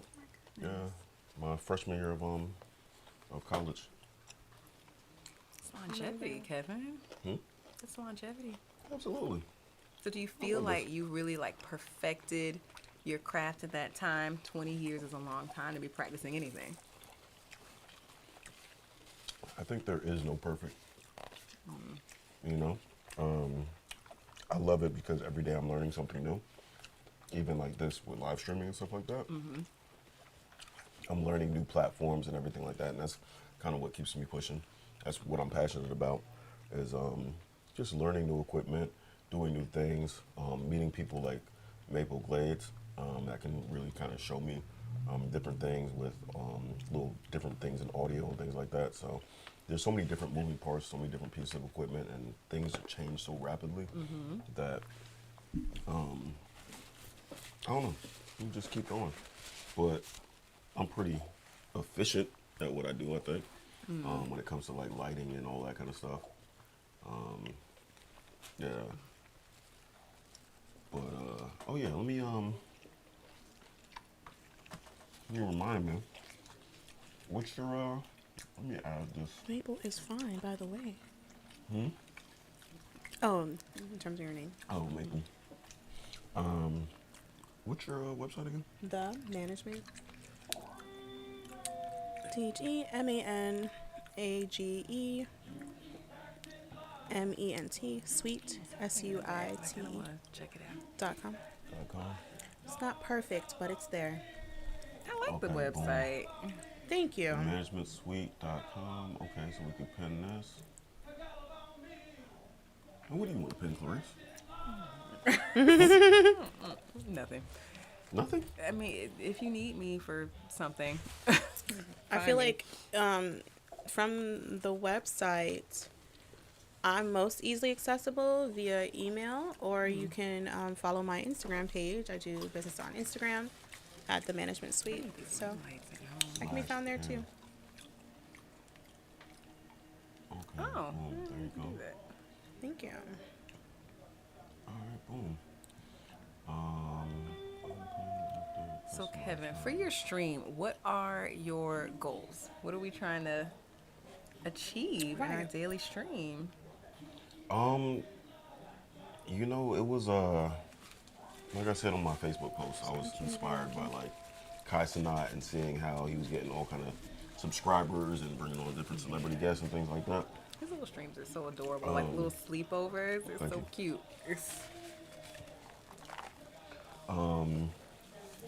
So really what this stream is just to practice creating content literally every day. Okay. I went through a phase this year where it was like I wasn't really pushing out content like I used to. Okay. I just got kind of like overwhelmed and I wasn't passionate about it anymore. Why do you think that is? Why are you overthinking the sauces? See, that's why I get all the sauces. I don't know what some of them are because you've taken the lids off. That's the best now part. I can't identify them.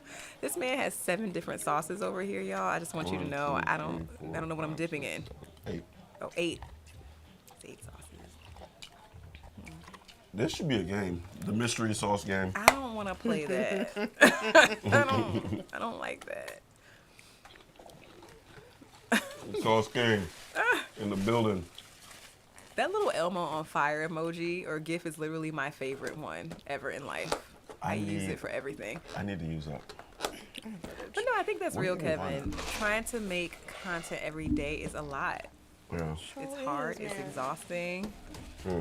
People just want so much of you. How do you feel about that? Like, you have to literally give a lot of yourself every day if you're going to make content every day. I think I give a lot of myself during photo shoots. Okay. Like when I capture somebody's image, I'm giving them a piece of me as well. Okay. You feel me? Like sometimes, especially when you're in a session, it starts to feel exhausting at the end of the day. But I love it. It's like one of those jobs where I just don't stop.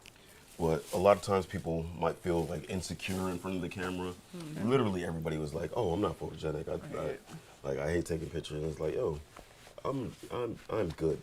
I'm gonna make you capture people so well. Have you seen Kevin's site and his headshots? No, I have not. People that I see on a daily basis, I'm like, oh my gosh, y'all look so good in this photo. Like, So do they not look good on a regular daily basis? That's not what I said. That's not what I said. See how she be trying to set me up for stuff and we live on camera. We didn't drop any names. It's just different. I don't know how to describe it. I understand. I think professional headshots can sometimes be very like stuffy and almost unreal looking, but Kevin's are very natural. They kind of capture the person's, I think, personality. Okay, but it's still in a professional way. I think I have 4 KVL headshots at this point. Interesting. I have quite a few, and each one is different. But Kevin did something different with each one of them. I see. And they're over the course of like 6 years. So I mean, you So change. see an evolution of time. Why did you bring this up here? finish your food, kids. Why and did you? can have, Are you kidding? Why did you bring this up here? Sweet. This is. Are you Finish your Caribbean? food, Because kids, and you can have something not sweet. so you feel for something nice. Huh? So you feel for something yes, nice. absolutely, absolutely. It was amazing. This is my Thank you for dinner, Clarice. You're welcome. Expect some photos. Oh yeah, definitely capturing the face, but also who they are. Yeah. So that's part of it as well, man. So part of it as well is, not eat.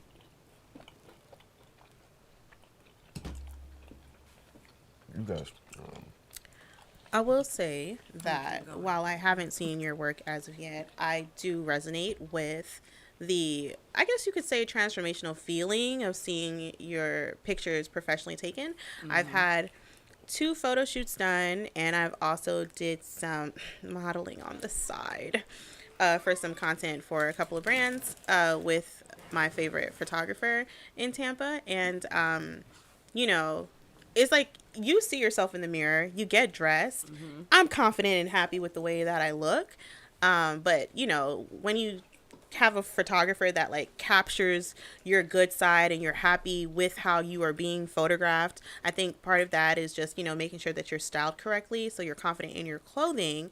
But also when you see those photos, it's so I can't only pick just like 5 or 10. Like I want the whole album, even if they look all like, a still shot from here and then another one here. Like I want them both. I can't decide. So I love getting photographed in that way, and then just the power of using those photos as well, because like you said, it captures your personality, the essence of you. And when you take these photos, these are images of how you wanting to portray yourself, how you want other people to view you. And so using those photos for me for content, or like you said, just having them as your profile photo on your socials, or for whatever it is that you need to submit pictures for.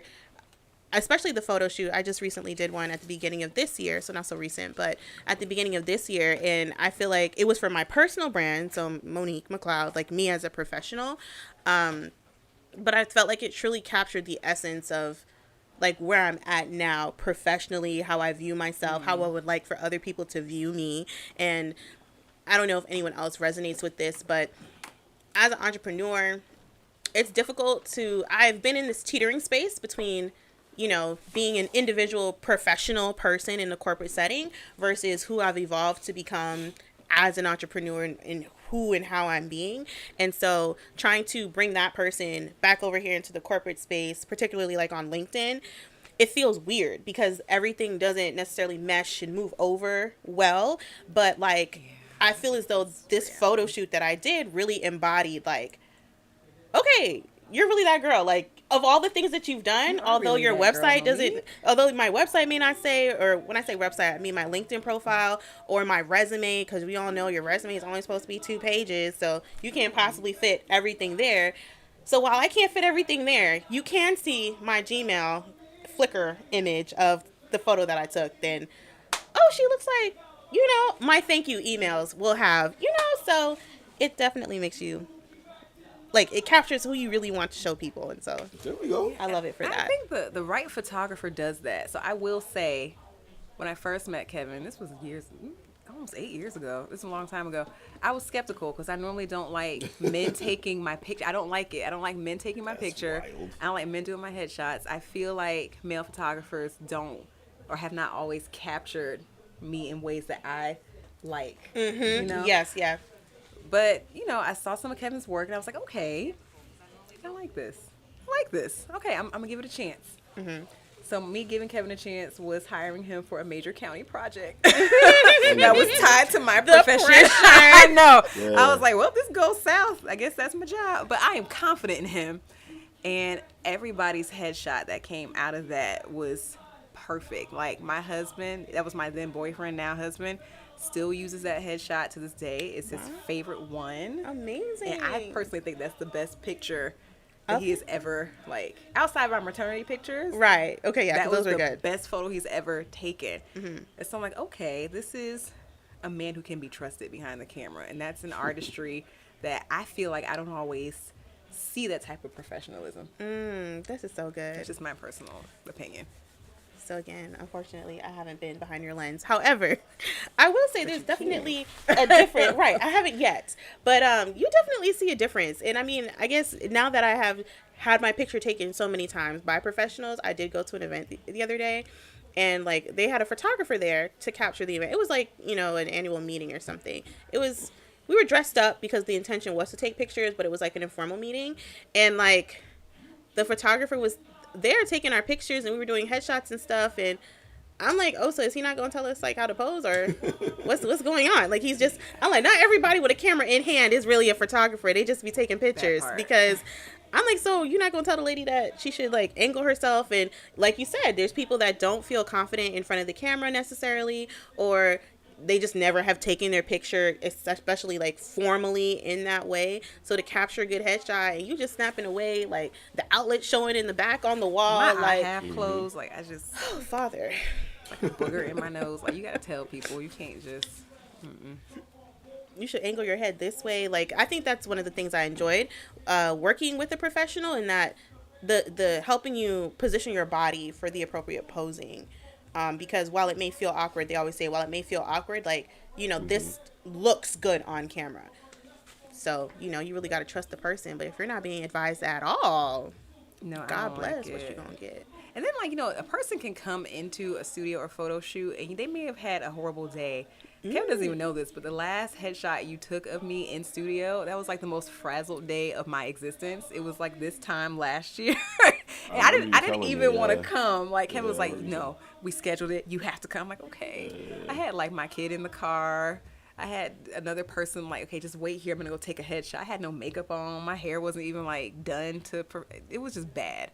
I was wearing red. Red is not my color, y'all. Put that on.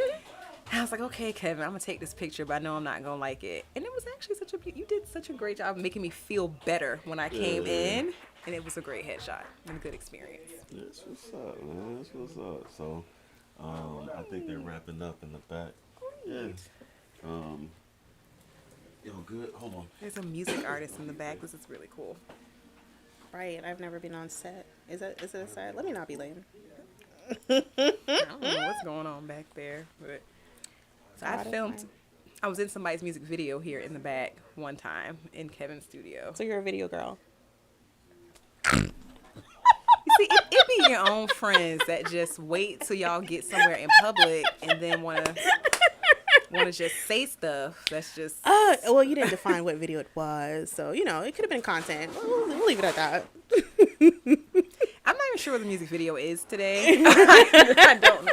It was for a female artist, and she's like an R&B singer. It wasn't like. Okay, I can see you. I wasn't like twerking in the music video. Right, but you were about to S-rolling. You were twerking? I mean, I was S-rolling. That's why I was like really skinny. It was back in the day. What did I walk into? We're talking about when Farrah did her music video back here. Oh, yeah. Like some years ago. That was so I was like, are you a video girl then? And you a video vixen. But see, it be your own people. Y'all see this? Video vixen. What you was wearing? Clothes. I was wearing clothes. I wasn't a mom then. You're a mom then. Oh, God. I wasn't nobody's wife or nobody's mama back then. I'm just going to say that. Alright, so. Hilarious. We got the people from the back coming in. Okay, so. There's a lot of moving parts with this, like, so that's really why I want to do this. I'm trying to learn all of these different techniques between the audio and lighting and just kind of like being live. It really puts it to the test, like as far as like making sure everything is on point and it's running, but also like you can make mistakes. Yeah. So you know what I'm saying, and people can expect it, and then you got people on here that are going to help you out. So. This is cool, man. This is real cool. So, what type of stuff do you want to, like, what are the topics you want to talk about? Everything. Because Kevin's deep, y'all. Like, he's very private. You have to, like, kind of pull it out of him. Are you? True. He is. It's a true story. I'm usually the quiet person. Like, I feel like that's true. Not the quiet person. Live streaming every day. Well, this is new. It's day 7. Okay, all right. We're new leaf. It doesn't have to be a new year for a New Year's resolution. Absolutely. Okay. So, but yeah, I'm the introvert that's the creative, and I wanted to kind of step out of the box a little bit, and that's literally why I'm doing this. So, excellent. Yeah, but Clarice, yeah, what was that project that we worked on? Are you done? Are you guys done? We are done. I guess I'm done. I don't know. He's now There's recapping just all so 8 much sauces. happening, so many sauces. Can you just set them aside? I'll just have to sort them out. I kept the sauce that I wanted, so no worries. I don't know what I want yet. I have a buffalo blue sauce if you want that one. I don't know how I feel about I that don't type even know of what flavor. this one is. I might do Buffalo that. blue What's is that good. one? Honey barbecue? That's honey barbecue. What was that one? Yeah. This is, it's a little bit spicy. It tastes good. Okay. And I need the PDQ Let me sauce. do that one in the honey barbecue. And the honey barbecue. Honey barbecue. Yeah, thank you. Blue cheese. I use so much blue cheese. Nobody need that much blue cheese. They really did. Garlic load up the aioli?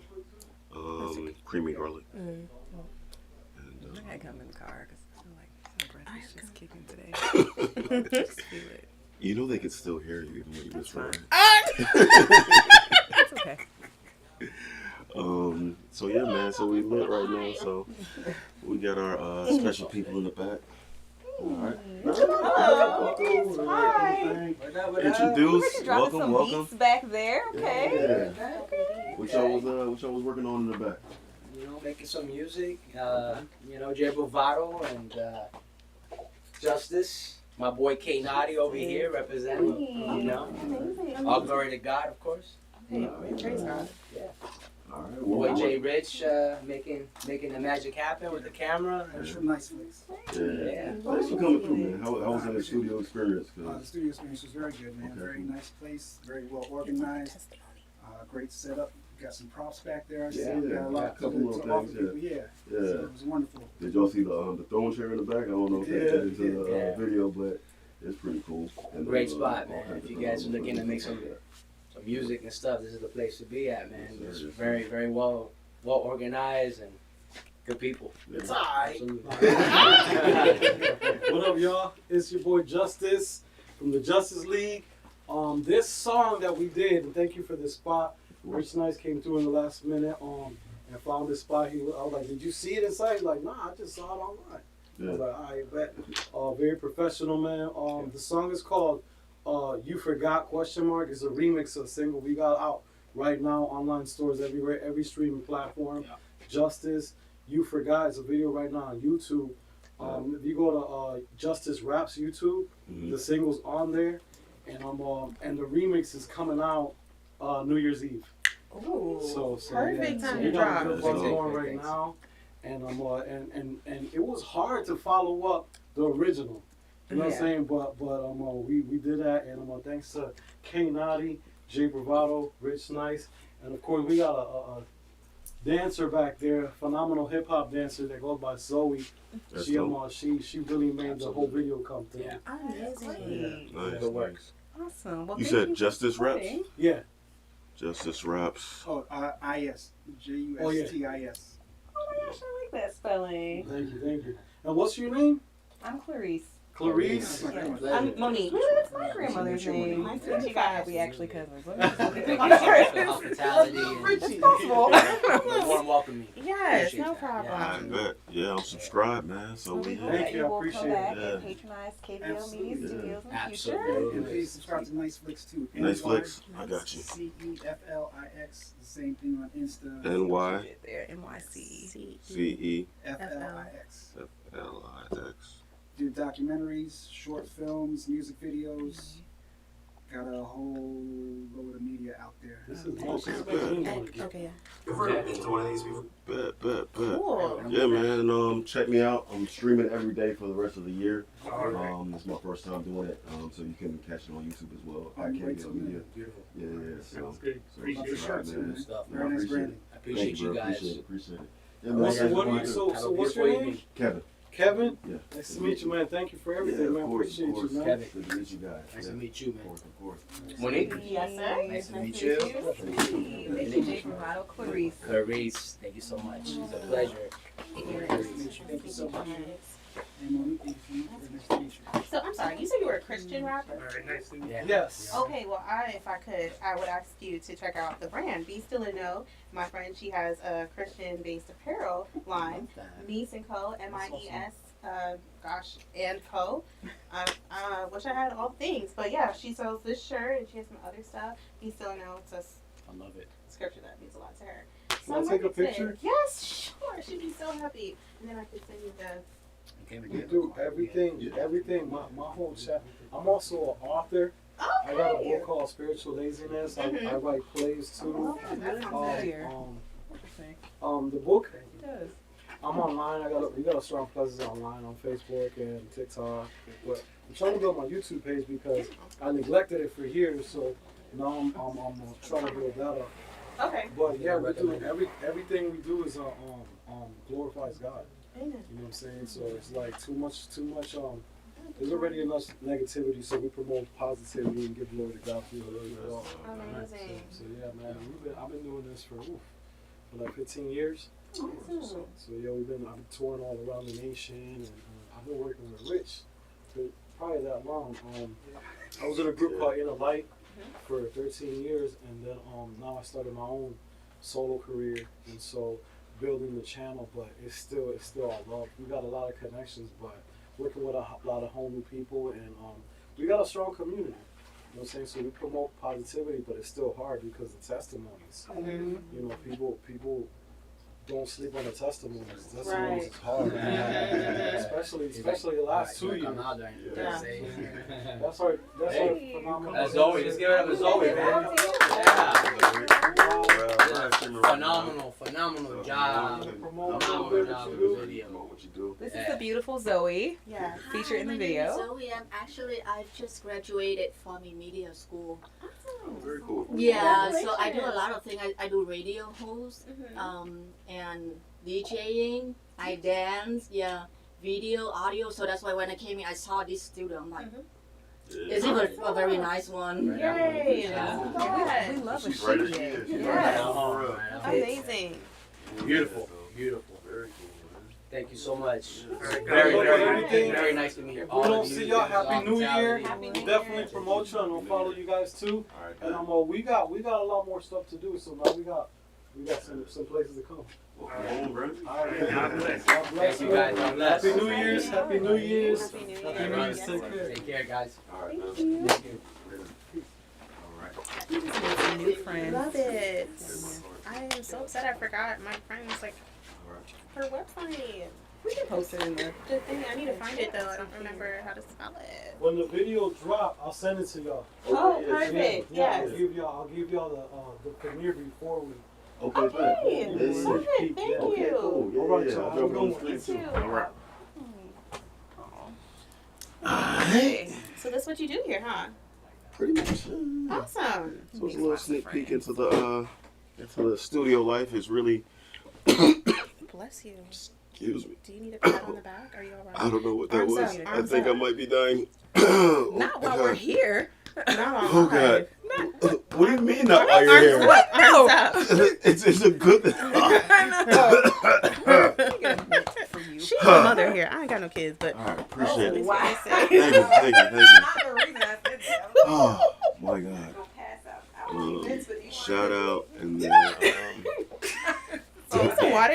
Is this look at yours? their friends. He's got a big water bottle right here. Okay, just drink that slowly. So I don't die.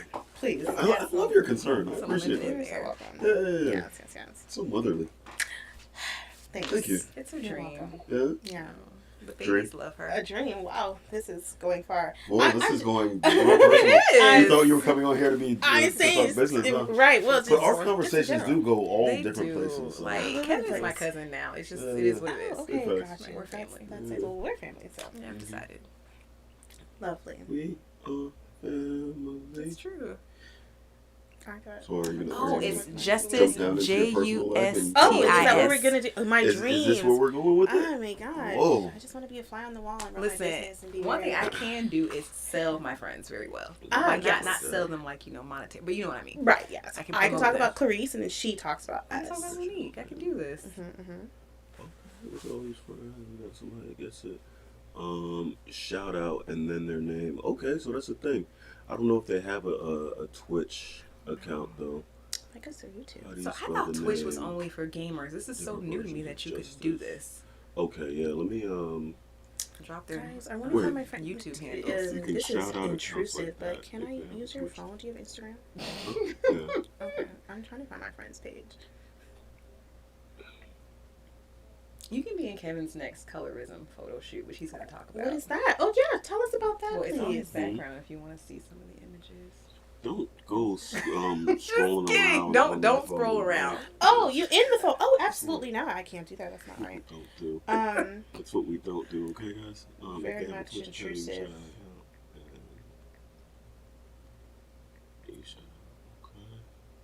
Here we go. You found her. Yes, Mies and Co.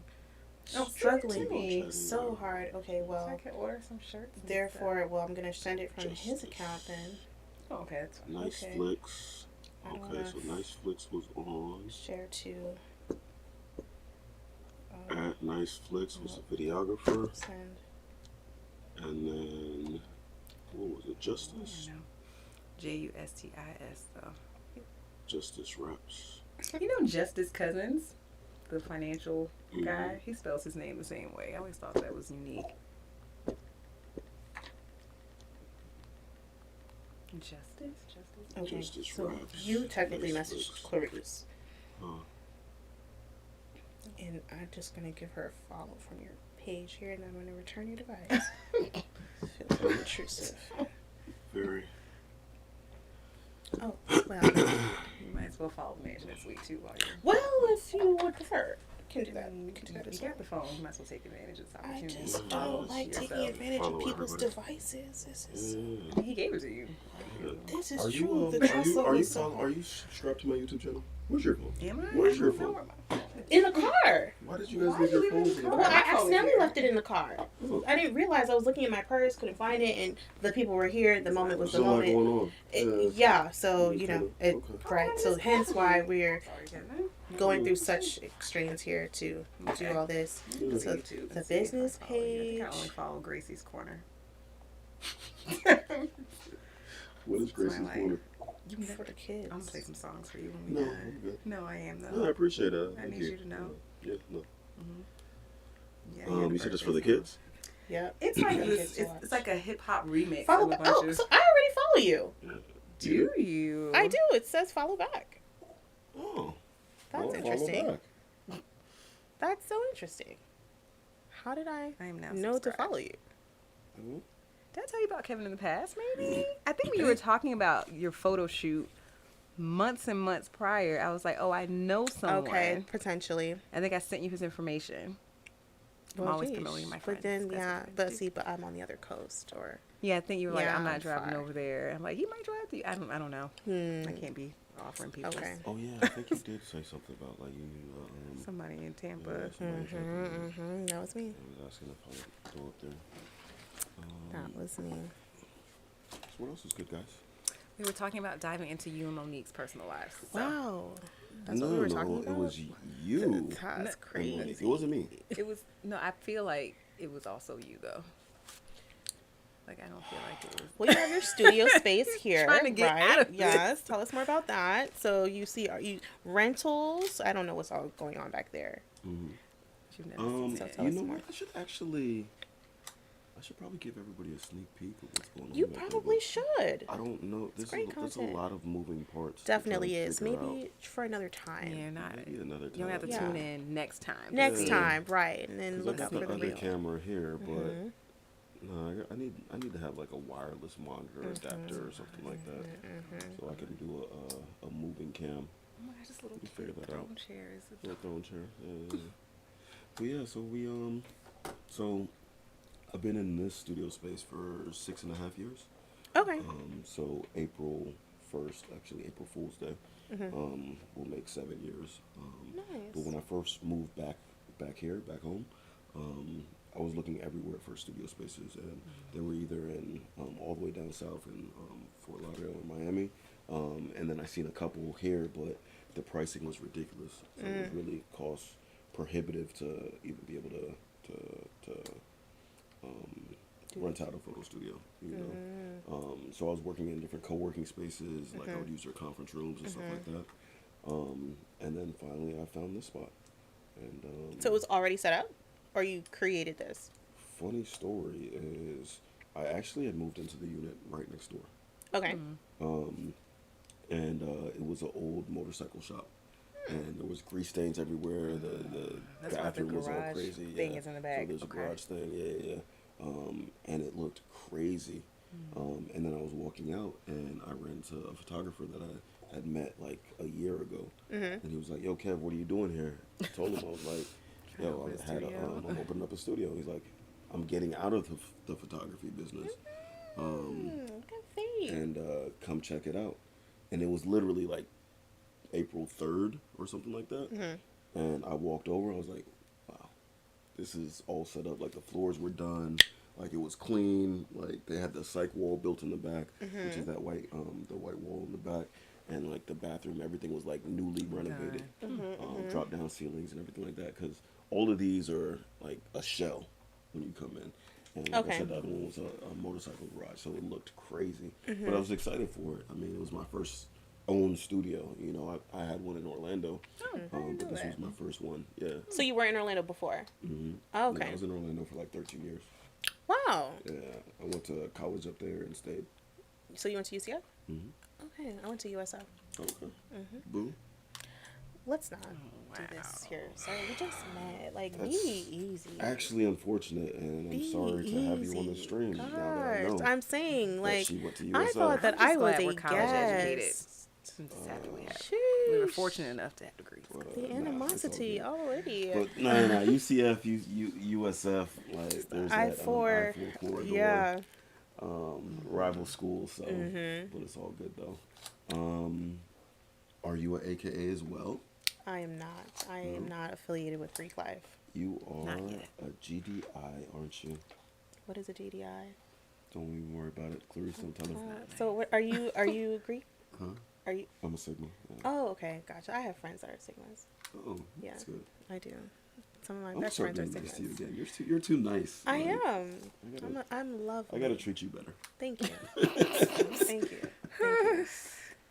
You gotta talk nice to her. I'm saying, talk to me nicely. So tell us about your dreams. My dreams. Wow, where do we even go? I love this. I love dream casting with my friends. I think it's important. It's important for both of you. Kevin's gonna go next, so don't worry. Dream casting. What are the people saying before I divulge my business? Yes, it is. Yeah. What does it say? Are you a Greek? Like we're not like from Greece. Oh, but- true. They don't know because they're Canadian.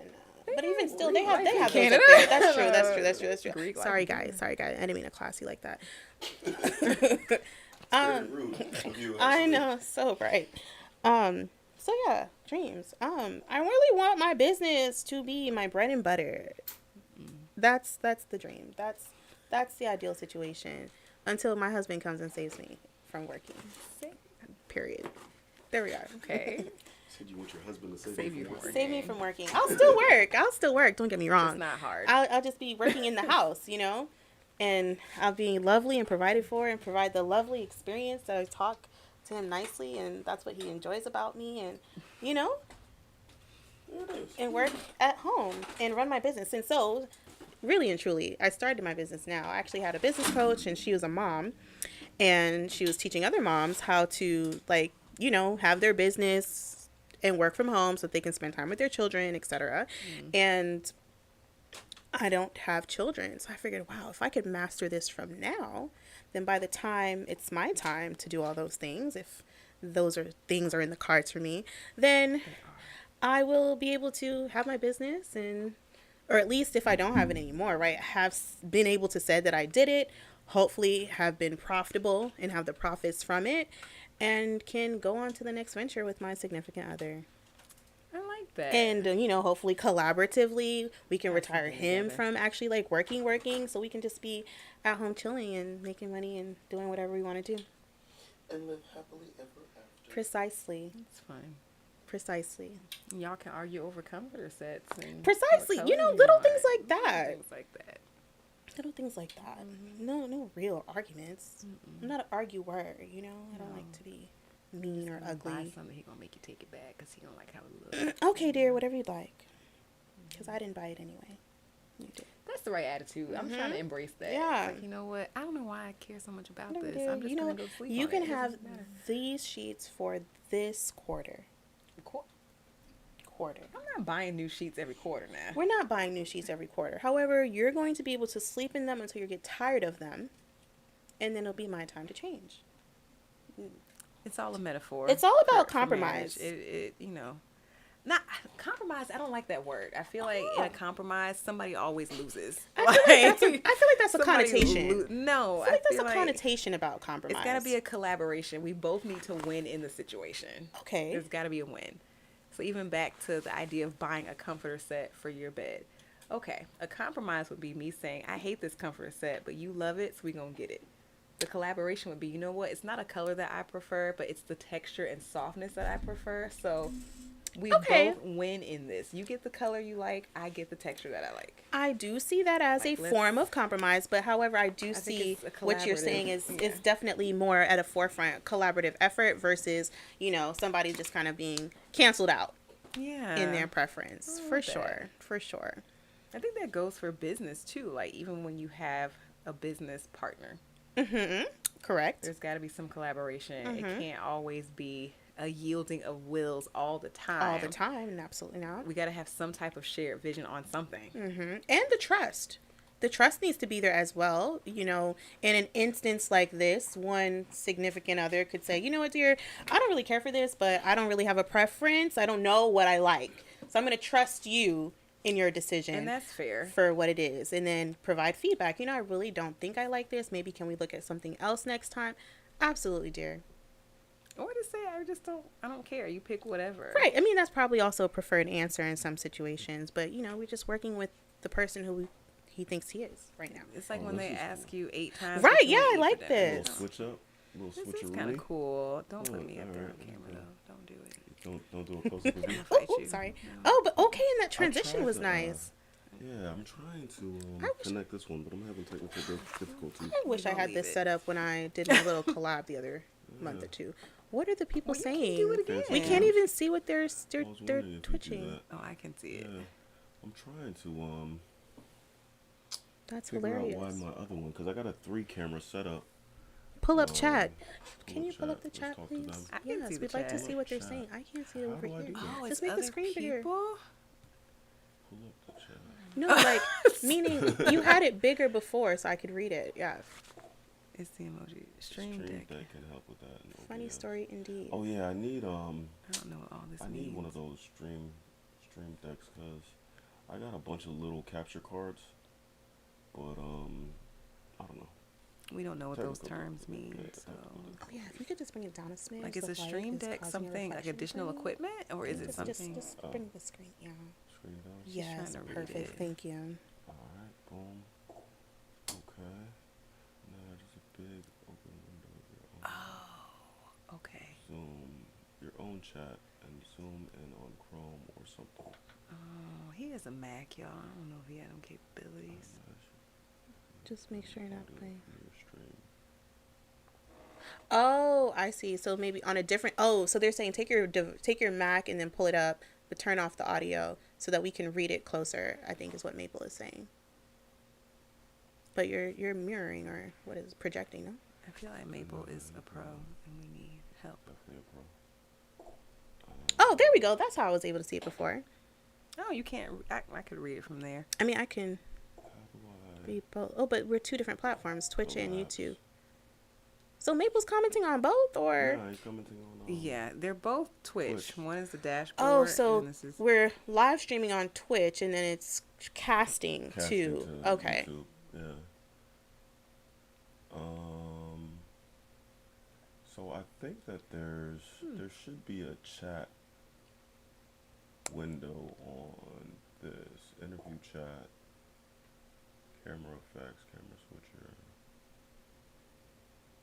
Enter full screen? Oh, here we go. Oh. Wait, he wants to see the chat? I think for us you to see the chat, because I was saying that I couldn't. What the conversation is everyone else is having. Oh, here we go.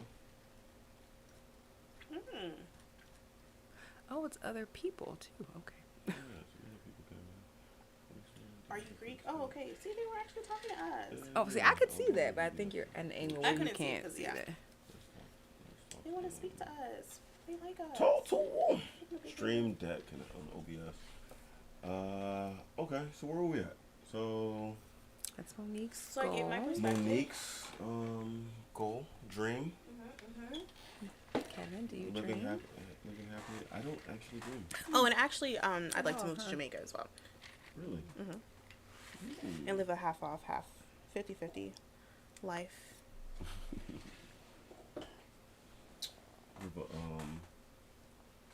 Off the grid. Yeah, in I'd the like mountains. to. I don't think in the mountains. Why Jamaica over anyway? My family's Jamaican.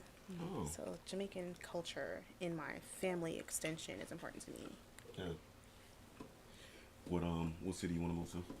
I think I want to move to Kingston because I've done the research in a way, and I feel that living in Kingston would allow for the most similar like lateral lifestyle between what I have here as an American and then living over there. However, I do admire or like some aspects of country living since my family is from Clarendon, so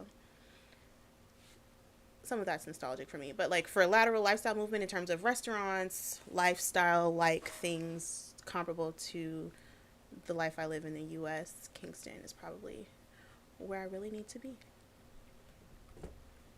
Cool. I was too late on my little camera trick that I did there. Wait. I was going to focus in on you. Karish, you sure you don't want to be focused in on? I'm sure. I'm positive, actually. I just don't know. Or do my little lippy thing here, but Karish, you want to collaborate with them cookies that you made? yeah, you want a cookie? Do you have any Listen, so no how nut much sweet allergies? things are you really gonna eat, sir? Because I'm not gonna clock you. You can do what you want. He You're likes grown sweet man. things. He does. Do what you want. He's a chocolate person, I've noticed. Definitely. And I love cookies. Really? Did you make it? I didn't. Someone made them for me. She did a good job. Wait, who was it? She came away Can I from trust it? Orlando. You can. We did eat them. Yeah. You can. She's like super sterile. Why would we give you things clean that we with bleach. wouldn't want you to eat? You never know. We fed you Everybody's earlier. kitchen ain't what you want to eat out of. So I wouldn't bring it if I'm interested. She wouldn't. What about your dream stories? You know, I am living my These are dreams. pretty good and I'm cookies. grateful they are. It's my favorite type of cookie. It's a chocolate chip walnut cookie with just a hint of coconut in it. Like it's just, You don't have any Good for him. allergies, do you? Because that would be tragic right now. He already knows Okay, allergies. we did talk about that. Okay. Wings like, I'm gonna let Can you you eat imagine it, if he had a though, tree and nut then I'ma allergy ask and a hint of coconut seals the deal? His throat immediately. No. We are being cautious of She your did well-being. ask you after the fact. I mean, I asked him on the way, like earlier, what dietary restriction. I He remember. said kiwi. But yeah, I know I'm living my dream. You know, I wanted to be a wife to a great husband, and I am. I didn't know that I wanted kids until I met someone who I thought would be a good dad, and I have an amazing little boy who I love, and I'm in a career doing what I think I am called to do. So I feel good. Feel good. You definitely over here changing the world down here. I'm trying really hard. I really am. I have good friends and good family. So. Sir, after you never said anything about yourself. Yes, Kevin You tries to asked get me out of anything. it. And She said What'd you you say? were supposed to Don't be do this. giving. What Okay, are we saying? all right. What are And we- I was what are we like, talking about? Kevin, No, what are you're your? not Let me ask pretending it like you don't know. into The the people microphone. know. Kevin, Maple what are know. your dreams? Maple has been keeping up. This is recorded, all right? Aye, so therefore, So, you should be nobody able asked me to nothing. I don't know recall. why he all shy about it. You gonna stream for 7 I'm days 7 and not days. share nothing about? Look, Because I'll do exits, it if you don't exits want to. conversation. Exits the chat. What up, though? What's going on? What are your dreams? Please tell us about your dreams. Long-term goals. I'm sorry. dreams. I don't want to call you the wrong K name. What was it again? You know his name is Kevin. I don't know Kevin. why we're Because doing in this. my mind I have Keith, but I didn't want to do that. I don't know who Keith is. Exactly. I don't either. I just want to make sure. So Kevin, tell us about your dreams and aspirations. You've been doing this for approximately 20 years now. If only I had a mobile mic. You've been doing this for about 20 years now. Please tell us more about, have you accomplished your dreams? Are there more to them? Like, it's all encompassing. What do you want? Do you have any kids? Do you have a wife? Oh, wow. This is also good information as well. Do you have a family? We're going personal. This is I mean, personal you the talk, one that put us on live. right? Okay. You know I was gonna do do it. not have a kid Okay. or a wife. You already know this, Clarice. The people don't know. People, On the Maple? stream. Maple. doesn't know. Rumple still count? There's Do you somebody guys want to? too. Do you guys want to know my personal All right, well, let's do it. It's too late. We're already here. And this is what, I guess, I gotta get more comfortable with that. This is what I've been trying live streaming and all of This that. is what I've been trying to ask you this whole entire time. Be like, y'all not gonna eat on live. Well, I don't usually do certain things on live, Yeah. but here we are. How often are you on live? So you see how I just did that? Never. Just go ahead and right, change the because you never subject. even answered the question. See, that's that diversion for No, you. Oh, okay. So yeah, you can go ahead and answer the question first. But yeah, I want to be married. I want to have kids. Okay. Hitting a milestone birthday next year. Oh. So the dreams and aspirations are there to continue to grow my business.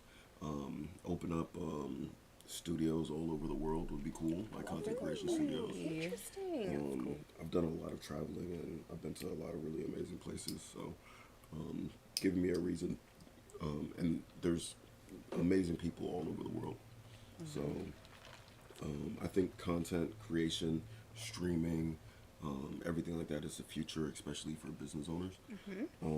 Being able to create content and share it with people all over the world is really, really the future. So my dream is to just continue to grow my business, start a family, and live happy, you know? Amazing. So when you talk about growing your business all over the world, are you thinking more of like a franchise type of opportunity, or okay? Yeah, absolutely. Gotcha.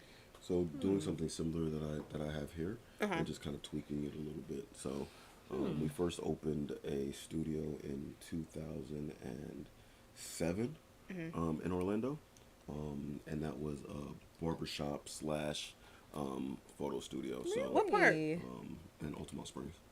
Okay. Or Winter Park. You be cutting hair and Okay. stuff too? Hmm? You be cutting hair Nah, and my everything? business partner, Zach, does. Oh my gosh, I didn't know. Yeah, so Okay, he's a let's barber. I know these people. Yeah.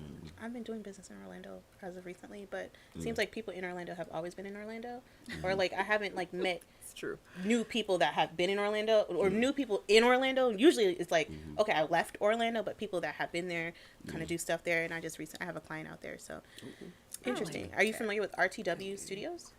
RTW. It's close to downtown. I might have heard it. How long have they been there? That's a good question. I'm not exactly sure. Yeah. Okay. Well, yeah. It's the actual studio space? So they had a networking vendor event, like a market. Okay.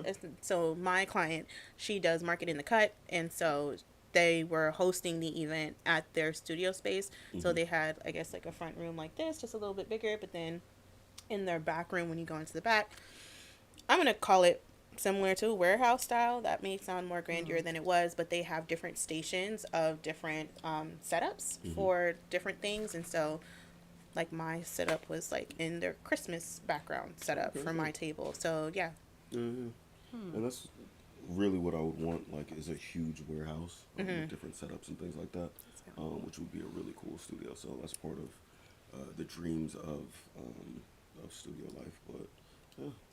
Now, what types of content though? Could it be like diverse, where you could have like a podcast studio here? I could do television here. I could do like a recording studio. I could do music here. Is like that type of setup? Exactly. That's interesting. I think So that'd be cool. really taking exactly what I'm doing here and just scaling it up into a huge warehouse. So different sections where it's just strictly headshots, or different sections with different, like, people ask me all the time, like, do I have an office theme? Christmas sets, like being able to build out different sets, and just live streaming setups and everything like that. And just make a lot of things interchangeable, but everything has like a different little theme section. Would be really cool for me. I know something big that's so I was watching this video the other day, and have you guys heard of Whatnot? Whatnot? I mean, it's a saying. It's a live streaming app for selling stuff. Oh no. Yeah. So you can go on there. It's kind of like a QVC. I was gonna say, is it QVC as It's a new basically millennium? like a QVC of the new millennium. And I'm not sure why QVC hasn't really like locked in and focused on that. But Whatnot is a space for like creatives to come in and like sell a bunch of stuff. So there's shoe flippers, there's resellers, all kind of different things on there.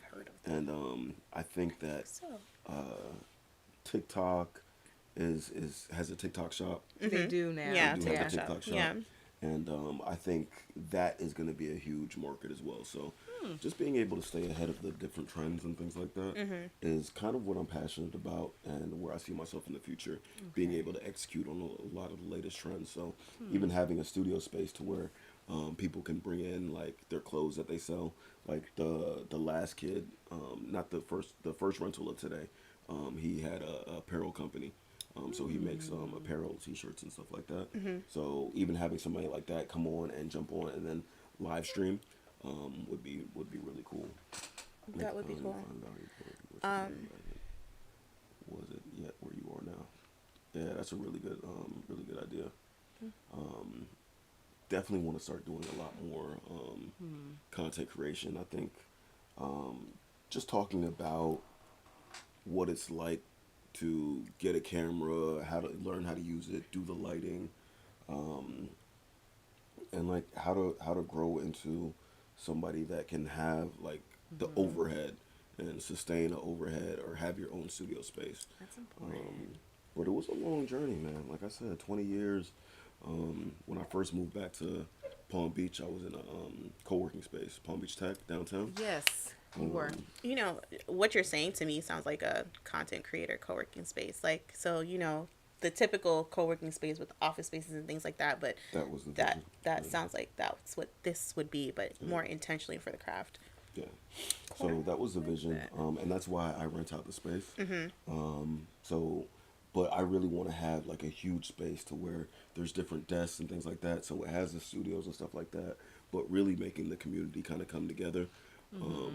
Because I don't really believe in competition. It's all about collaboration, and everybody has specific niches, especially in this space. But being able to have like a co-working space, and that's really what this vision of my studio was. That's why I have like a couple different desks and things like that in here, and then have the studio in the back. So I like what Maple said. Yeah. What do you say? It keeps you true to making things that you can be proud of instead of churning out low tier slop that's been done by. And I agree with that because I think for someone who's not a creative on this side, right? Like I think I'm in a field where I need to hire a lot of creatives, but I myself don't have that artistic eye to pick up a camera and create something. But I do see a lot of people who enter the space from a place of competition. So they'll buy big fancy equipment and think I can just point and click something and I can make some money off of it, and it's like, no, you're not getting the essence of the artistry of it. And so I think it's important to have a space for people who are actually creatives for real and who are not coming at it from an angle of I just want to compete to make money, but I actually love the work and I want to grow and I want to keep producing content that's meaningful. I think they need a home, especially here in Palm Beach County, because I don't know if we really have a space for that. I feel like we meet creatives as individuals just out in the field, but a place to come together and where they're accessible to people, you know, like us that might need them. Right.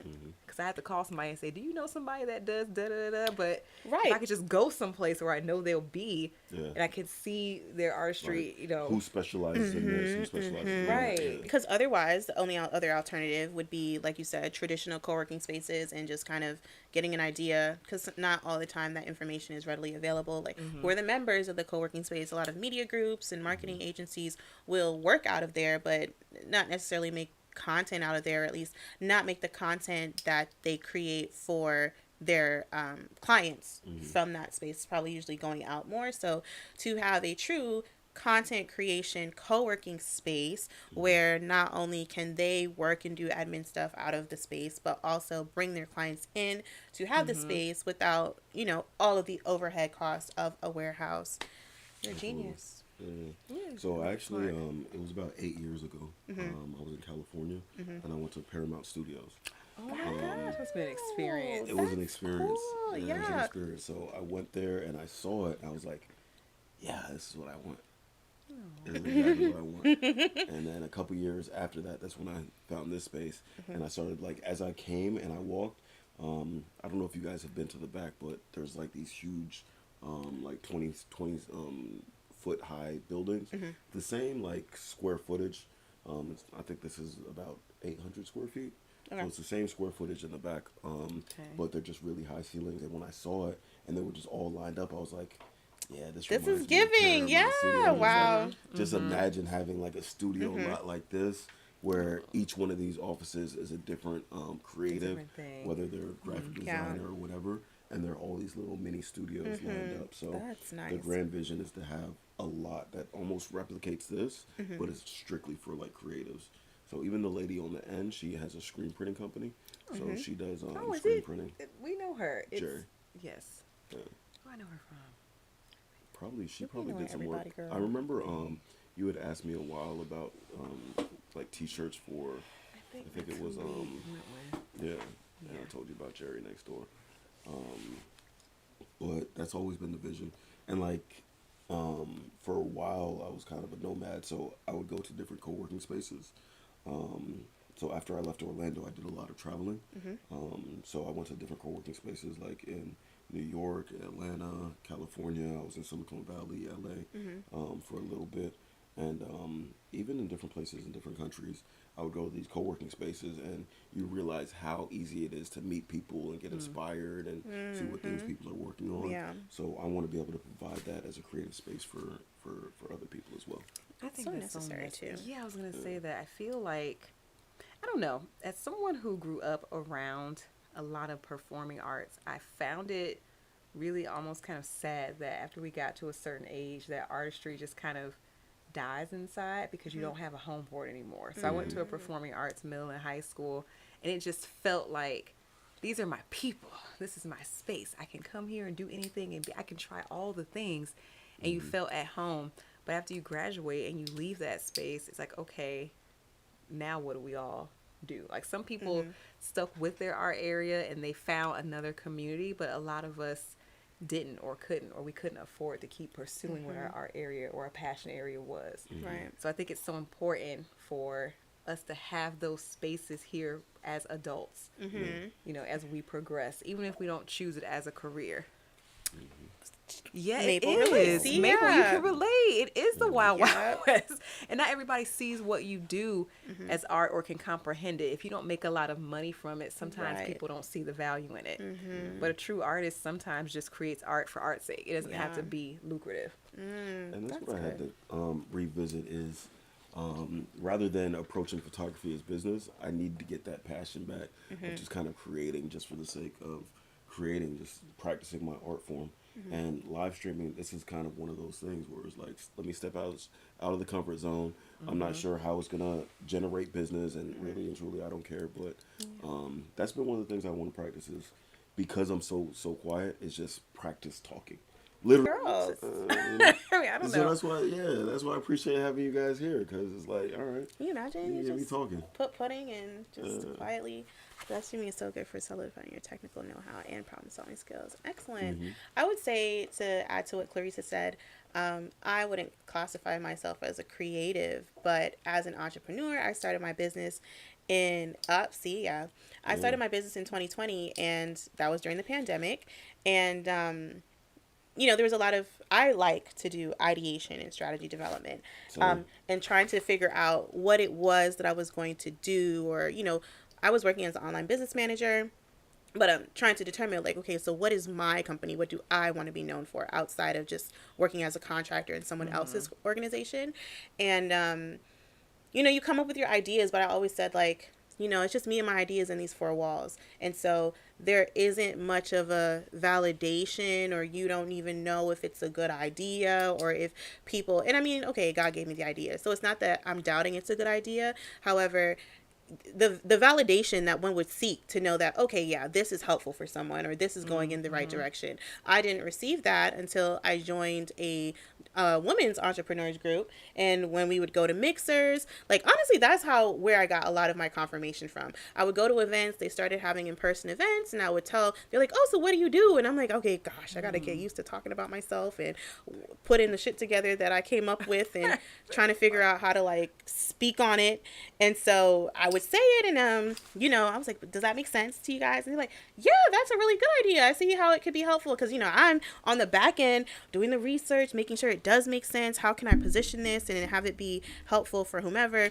And they're like, yeah, this really resonates. And I'm like, okay, bet. And then like, I feel like this got egging me on. We go to events and like there'd be a raffle or something at the door, and I win the door prize. How often do you win the door prize? I don't never win a door I'm prize. saying, so, when I go, I'm sharing the idea that I have. People are picking up when I'm putting down, and I win the prize. Like, okay, this is what I'm supposed to be doing. It's a vision. Bet. I love that. Do you feel like as an entrepreneur, and I don't have an entrepreneurial bone in my body, like here's my money. Can you please do it? Like, that's just, I don't know. I don't have it in me. Do you feel as an entrepreneur that you constantly need that confirmation, support, or validation from the public? Do you feel like I wouldn't say fuels that you? it's a constant. What fuels me? I would like to rephrase my answer to that question. What fuels me is it's not a test. Okay. No, because I'm really particular about words. What fuels me, I guess you could say, is the confirmation that it's valuable, right? So while I don't feel the need to have somebody continually tell me that, oh, Monique, this is a good idea. Oh, yeah, you should go ahead and do this. Like, I don't need for you to egg me on. Mm-hmm. However, it feels validating to know that what it is that I decided to be confident behind and put out into the world, that this resonates with someone and it is valuable. And for me as well, I consider myself a business strategist, and I don't do marketing. Like, marketing isn't my thing, although marketing is a part of everything. It's just not my thing, because so many other people do that. So I've been intentional about trying to niche myself in who and how I'm serving and what I'm doing.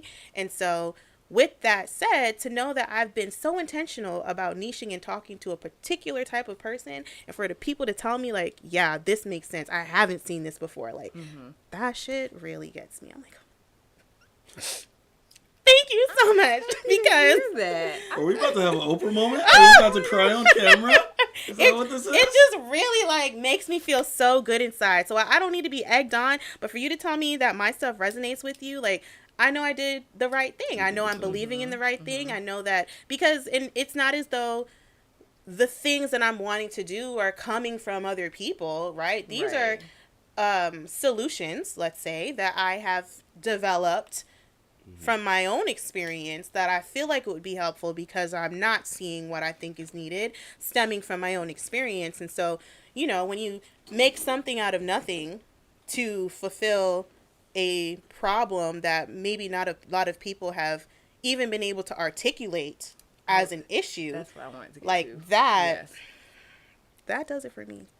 I think about that when I think about the entrepreneurs who I see and deem as most successful. They're solving a problem that maybe, you're right, we didn't know how to articulate. Yeah. And I think about it, I'm sorry, I go back to mom things a lot because I'm a mom and I'm always finding new kid gadgets. But I think about like Ethan's car seat and stroller combo. It's called a Duna, and it's a car seat and stroller in one.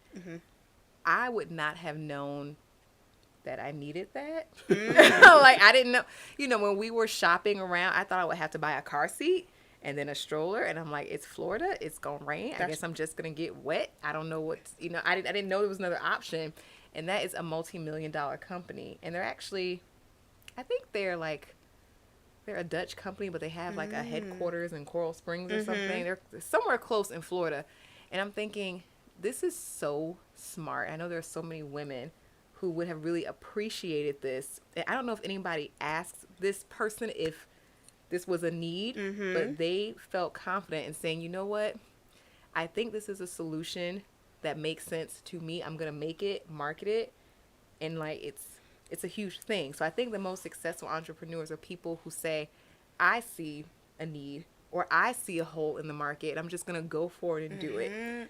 And I love that, because my big thing, so there's so many aspects of the management suite, but my thing is building cult brands. So cult as in C-U-L-T. Do you guys know cult brands? Like cult following? Yeah. So essentially, it's a brand that has a cult following. So a really strong, but probably small following. And so my goal is to make cult brands out of the micro businesses that I work with. And so by doing that, I believe it's necessary for you to niche. And, everybody doesn't do the same thing the exact same way that you do it. Mm-hmm. And so by leaning into what's authentic about that, what's unique about you and let's say your process, or we can define things to make you unique, to niche you in the marketplace so that you're different than your competitors, even though you all generally do the same thing. Mm-hmm. So to know that, and Duna seems to be revolutionary, right? Because prior to, it was always the case of needing to buy, at least to my understanding, you always needed to have, two separate systems, and okay, maybe they go together, like they click in, but to have one full swoop product. It's the first of its kind. Others have come along after that, but to think, man, there was probably someone out there who had this idea, but they may have been someone like me that's like, I'm not an entrepreneur, I don't create things, but they had an idea, but it just took that one person to say, I'm going to go and do it, I'm going to create it. Through with it, yeah. It only took one Jeff Bezos to say, I'm going to sell books from my garage online. It sounds really simple. I'm sure that someone else thought about it back then, but who was the person that actually moved forward and did it? And I wish we would see more boldness like that in those who aspire to be entrepreneurs. Because I'm like, you don't need I may not ever buy what you're selling, but somebody out there. It's for someone. Right. It's for someone. So I want to take a step back to something that you said a little bit earlier about building cult brands. And how do you see small businesses building a cult following? Like what are the strategies behind doing that? So how I look at them, I think that's where the 4 core areas of my business come into play. So I have the leadership development, your company culture, your team member retention, and your customer retention. And I believe the 4 work together cyclically. So as a leader, right, you have the overall buy-in that you're needing to create and develop for your brand, right? For somebody to want to be about, because they purchase not the product, or people, not the product, right? So there's that, and that's the forefront of a leader. And then you have, let's say, the behind the scenes of a leader, which is how they work with their team. And of course, all leaders are not able to do everything by themselves. They need to have a team. And so my leadership development specifically focuses on not only like delegation matters of how to, be an optimized CEO, but more so the interpersonal relationships that you have with team members. Because if you aren't a very good team member to work with, if you're always making split-second decisions, making everybody's job harder, then people will hate you. And because you're a leader, I have some unique terms that I created around this, but because you're a leader, no one's telling you that you're a terrible leader, or they're not telling you until after they leave your organization and they're talking shit about your company. Say it louder, Monique, just into the mic. Nobody's telling you that you're a terrible leader. I need you to be more aware, be empathetic. It's not. So I had a leadership development workshop. You gotta get something off your chest first? I really don't, because this is live. Right. Yeah, we're gonna keep it classy. But so leadership development, focusing on interpersonal relationships, right? Because when you do things that your team doesn't like, you are subconsciously eroding the trust that your team has with you. That is ultimately the situation. And so because of that impacts your workplace morale, which then impacts your company culture, which then impacts your team member experience. And, at the worst of it, team member retention is important. Otherwise, you have your team member turnover. And if you don't have the people raving about your business from the inside, then, that can create liability for you, let's say, on the outside, about the confidence that people have when working for your company.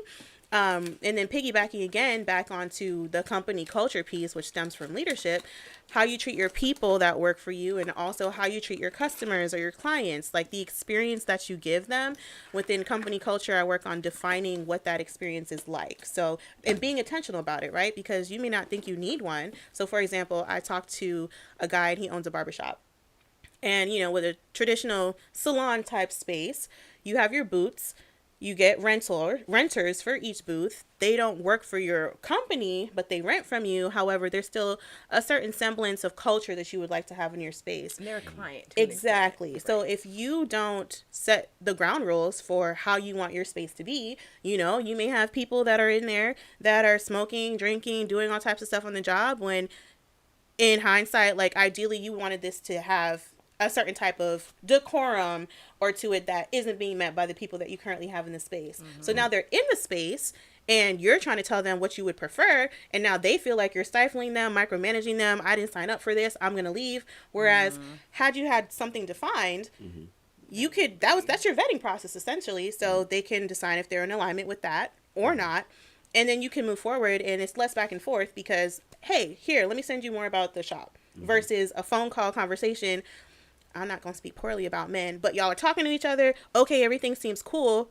Lack of a vetting process. And then you get them into the space and it's like, oh, I didn't expect all this, you know? And that's on both sides. So team member retention, and then ultimately your customer retention. So how you treat your customers, and the experience that you provide them. In terms of building that cult-like experience, it's just creating, I believe, a sense of exclusivity. So, you know, I like to think of, now I've never been to these places, but I mean, I've been to South Beach or even like say Rodeo Drive, right? Outside it's hustling and bustling, but when you go into, let's say, a luxury store, the pace inside is just so much more quieter. Something is, you know, distinctive about the space that you're walking into. And so for me, as someone that works in the online space, that is relative to or equal to when you email somebody and how long does it take for them to get back to you. And I'm not saying taking a long time or taking a short amount of time is a good or bad thing, but setting the precedence in your email experience is essentially how they're engaging with you, versus if you have a brick and mortar space, you know, just the experience we gave the guys, right? Being welcoming, having them feel like they were welcomed and valued in being here, versus like, okay, y'all, you know, makes that much of a difference. And so now this is goodwill that you've sown into them, that they're like, yeah, this is a really good quality space, aside from what they've seen online, the experience that you provided them. So long story short, that's how. Yeah. I like that. And when I think about cult brands, I know Kevin's familiar with this brand. I haven't taken you anywhere with this yet. Maybe tomorrow we'll check it out. But Subculture Group here in South Florida. Rodney Mayo is a genius in my opinion. I feel like it started out as just one coffee shop. He now owns, I don't know if I'm right or wrong. We saw one today. We saw a whole street of them today. Oh. He owns almost everything on that Clematis Strip. Oh, wow. But he owns at least 20 different establishments throughout the county. Wow. And they all have, like, I can tell when I walk into one of his establishments that it's one of his. They all have, like, the same culture, the same feel. I know it's going to be some type of, like, abstract art. The people who work there all seem to buy into the culture well. I know what my experience is going to be like. And for me, that's comforting because I like repetition in that way. Right. You know, I like consistency. Yeah. Oh, no, I'm going to get the same thing, the same service every single time. And I feel like that is something reliable with his brand, and it's created a really significant following here. And he's charitable. Like, he does. Even better. So culture, right? So that's an aspect that people can buy into, that they find value in. And, you know, just because you're philanthropic, that could be a reason alone why somebody is wanting to give their dollar to you versus another organization that might do something similar to yours. So if you have a micro business, like, come on and work with me, you know? So how do we do that at KBL Media? Yeah, that's what I was about to say. Like, how does subscription. KBL Media Kevin? become a cult, give a cult following? I mean, but I do have like one. I think you do probably have. do actually. I think you have a cult following. I mean, if you want to elevate if you want to elevate the experience, I think that's the question. Not do you have a cult following, but what more can be offered that wouldn't overextend you. And so the term offered, right, to me, I'm wanting to caveat the term offer, because offer doesn't necessarily mean the creation of something that is going to add to your capacity. It is more so probably just the chiseling out and defining of what you've already have going on, so that it can be brought to the forefront for other people to see that this is what you do, so that it's something that's easily shareable versus something that you have to continually speak on. And then, you know, once you're able to define what that looks like, and because you've been doing this for so long and because you've had so many clients already, in my opinion, it's really just a matter of listening to what other people have had to say about you and pulling from that, ChatGPT. You know, we could put the stuff together to see what the people have said. That's good. And then from there, create whatever, and, you know, put some bones in there to structure it out. And then, this is something easily that can be posted on your website. Like, so please tell me about myself. I think you already did. I feel, I mean, I could just say, because, slide in a little bit. Oh my gosh, here he goes. Make sure that they can hear it. You'll make sure they can hear it. All of it. Capture it. I feel like the experience is just different. Not only is it professional because you have a space, but it doesn't feel like I'm walking into a JCPenney's. No, don't shade, no shade at JCPenney. If y'all hearing this, don't mess up my Christmas photos. I'm going there because it's cheap. But once again, though, it doesn't feel like a cheap JCPenney's, if that makes any sense. And I know that here I can more so personalize and customize some of the offerings in my experience, whereas at some places you don't get that option. Yeah, it's very structured. I will say there in the past I did a photo shoot that was something very personal to me, and it was an all-day experience because I had to go through a whole transformation to do it. And I will say I was not 100% happy with the quality of my photos because I didn't get a lot of choice in terms of how they were taken, how they were edited, you know, in terms of like the posing and things. I should have been more mindful in who I chose for this particular experience. And I wasn't. I just thought, okay, I've seen some stuff they've done in the past, but I don't want it.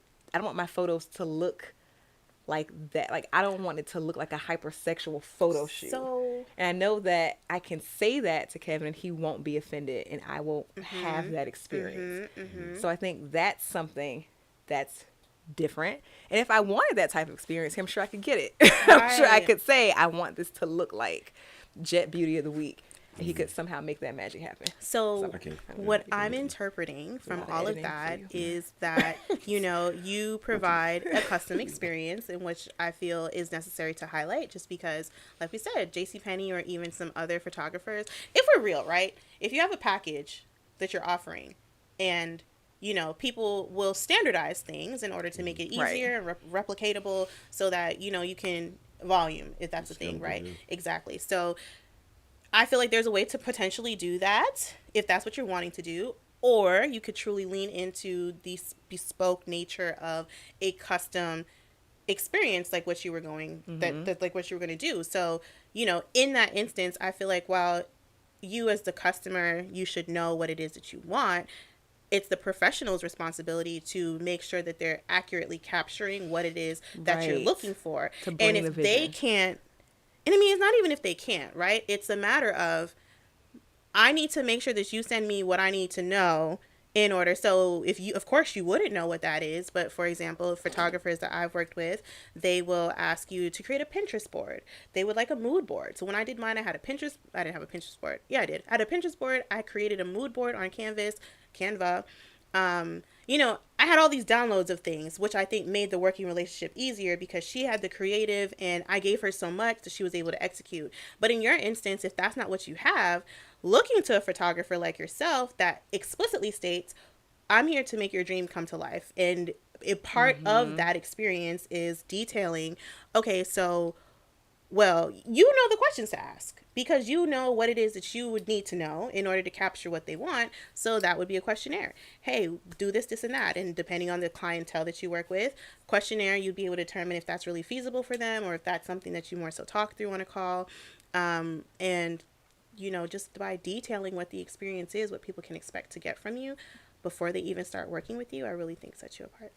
I think I will say something about Kevin too is I don't think he needs all of that. Like I don't feel like I've ever had to send him a Pinterest or Canva. On camera? You know, don't be smacking him. It's okay. It's stuck on my lap. She's totally new to this, you guys. It's okay. But just kidding. She's my friend. I didn't know you had gum. You was gum in your purse? Yeah. I feel like I needed gum, but it's okay. I feel like Kevin doesn't need, I feel like Kevin can meet you, get to know you, you explain it, and he captures it very well. Like I've never felt like I needed to give him all of, now the last photographer, I should have given them a Pinterest and a mood board. Didn't we talk about people's incompetence? We're not going to go there. We talked about that earlier. But see, it's the difference between an artist and a photographer. Exactly. And I say that with all confidence. I think Kevin is an artist. We're just building up Kev. Kevin's head gonna be right. I hope you're getting this, sir. Because you done asked him what to say. Done. Are you receiving this? Kevin's gonna float off to the moon, y'all. We just blowing his head up. I know he. Okay, I mean it's a long video, so I guess you're gonna have to make sure you get the minutes.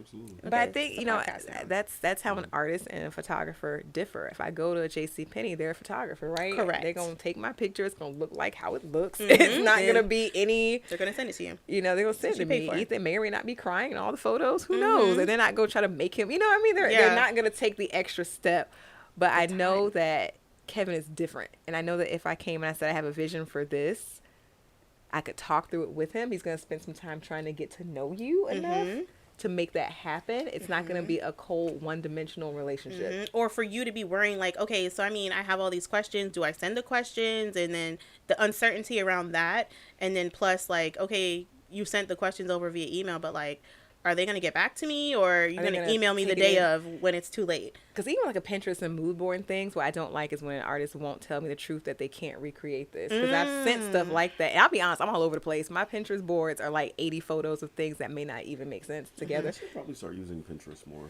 I think you should, but I feel like, then people are not always honest that they can't make that. You can't. And I feel like Kevin is honest. I mean, I think there was a time where I asked about something and you're like, I've never done it before, but we can try it. I was like, okay, well, we'll see how it comes out. And I think that is even helpful because I've met people, and even just in other spaces that aren't photography, I've ordered stuff from people and I said, okay, this is what I want. Can you get close to this? And they said yes. And it was nowhere. Like, you could have just said you couldn't do it. I would have still bought something from you, but something that you could do. Right. Like versus a poor execution of what I asked for.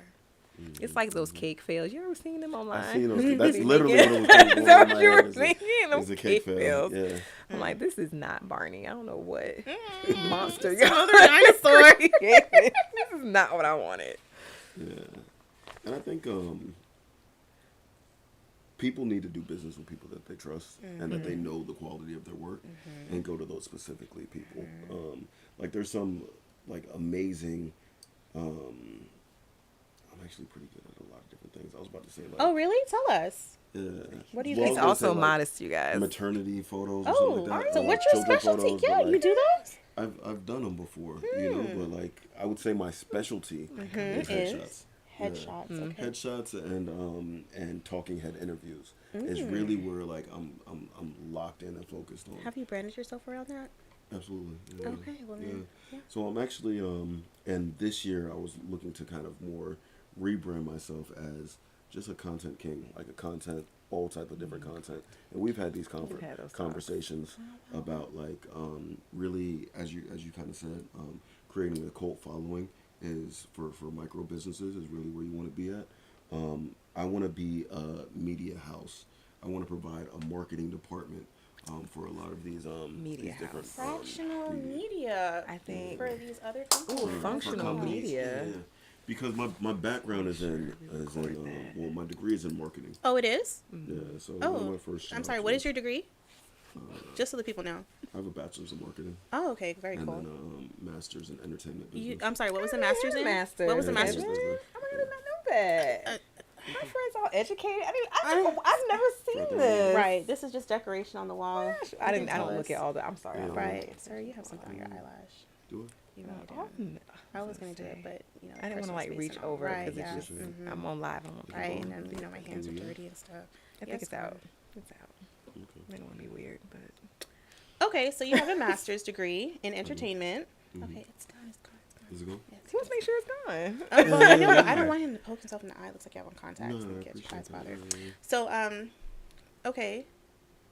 So yeah. So you're a degreed individual that has a background and understanding of this, and so did you teach yourself photography? How did you get into that? Yeah, self-taught. I mean, there was a lot of like YouTube, a lot of like actually I learned before YouTube was really a thing. So like different blogs and websites and things like that, and then just a bunch of trial and error. Wow, and over 20 years of trial and error. That is. And every day is trial and error. Even this live stream right now is trial and error. So as you can see, like even during the live stream, I'm moving things around, trying to figure things out, setting up this camera, that camera, adjusting. We have people on here that help and like dialing in with the audio and everything like that. So that's how you become great. You know, it's just one push up at a time, and you become an Olympian. You know, so tying in, being able to kind of come in and provide a full scope of marketing services structured around content creation, photography, and video.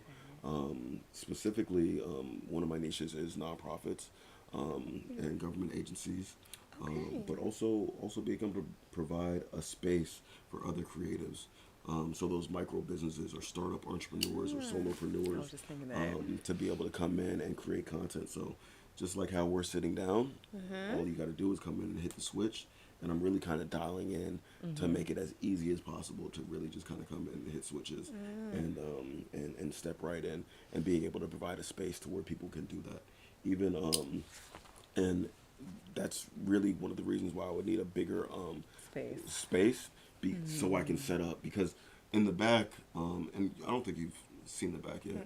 In the back, it's set up to where there's a bunch of equipment and everything is kind of customizable because it's just it's basically it's a white canvas for you to be able to do whatever, and you have different backdrops and things like that.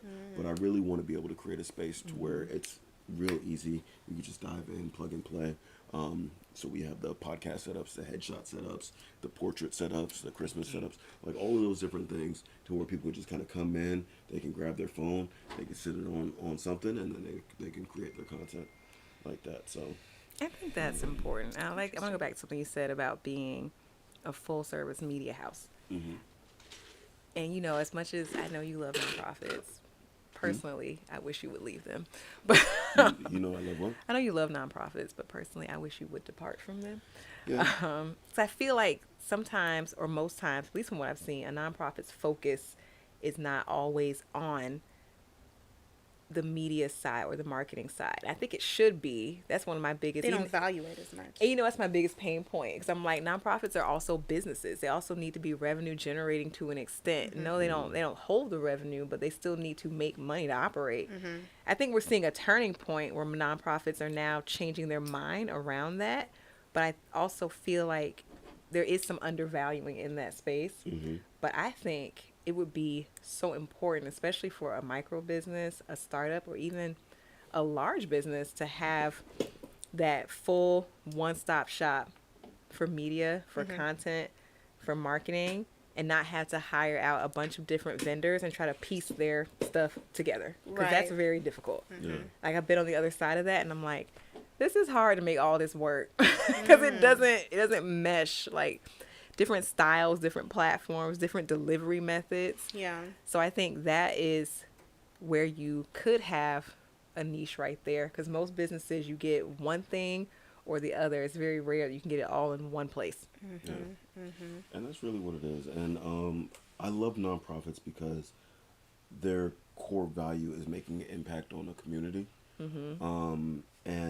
But to your point, nonprofits are historically, notoriously bad at telling their story, why they do it, the people that they serve, and things like that. And really, I think there's an opportunity, especially for me, to be able to help them. And that's one of the things that I've been doing with a lot of the different nonprofits in the area.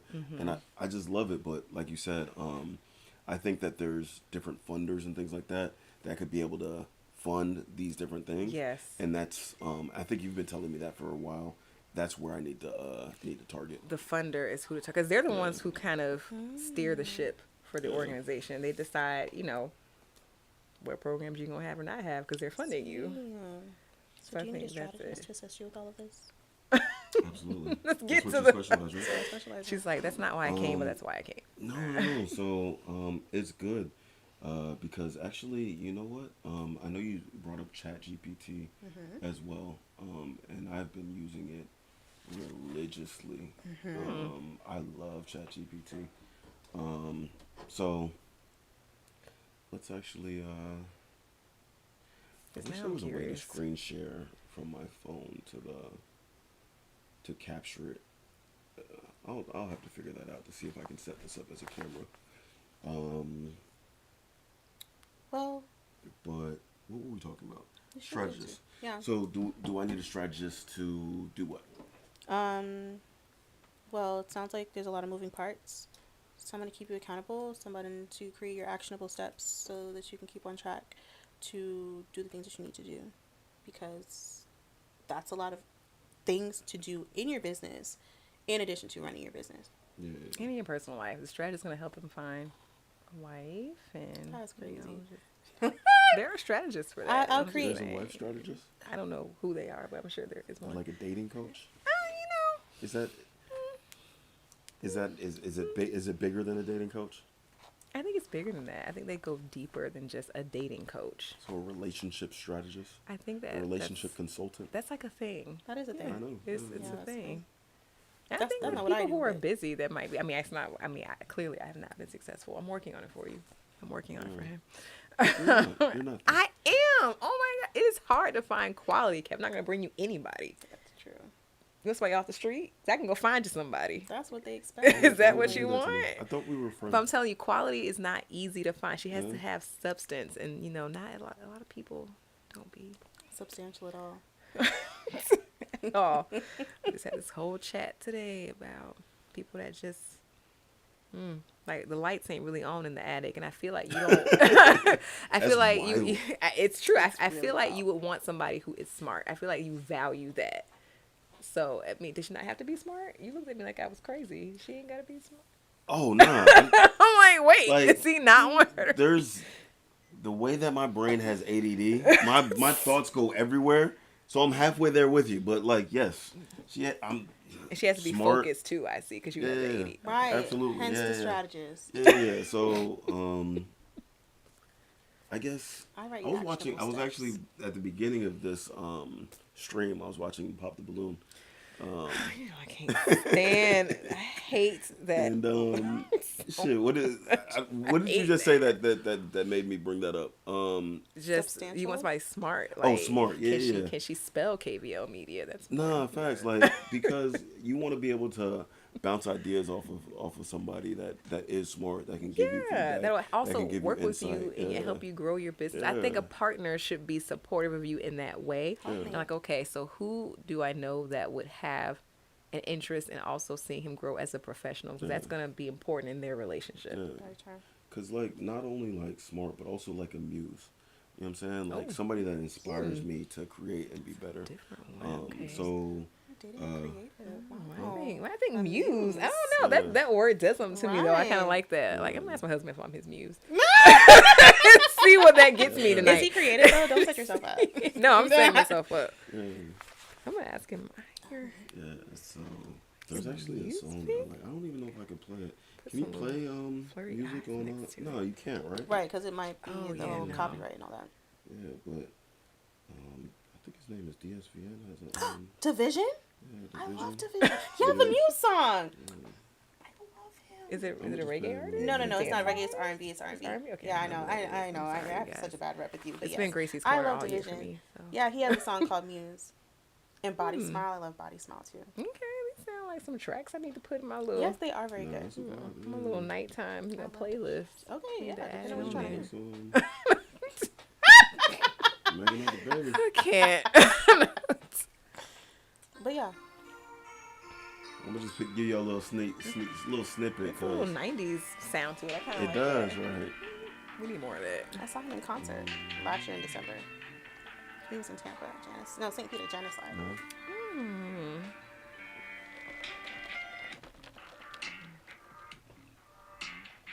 This is making them okay. I guess that's just what. If I think Muse, that's what I typically think of. I don't know why that comes to mind first.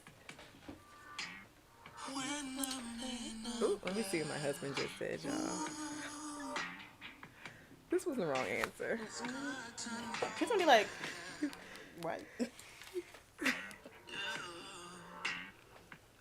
So like that, man. When I'm in a bad mood, it's good to know that I have a muse.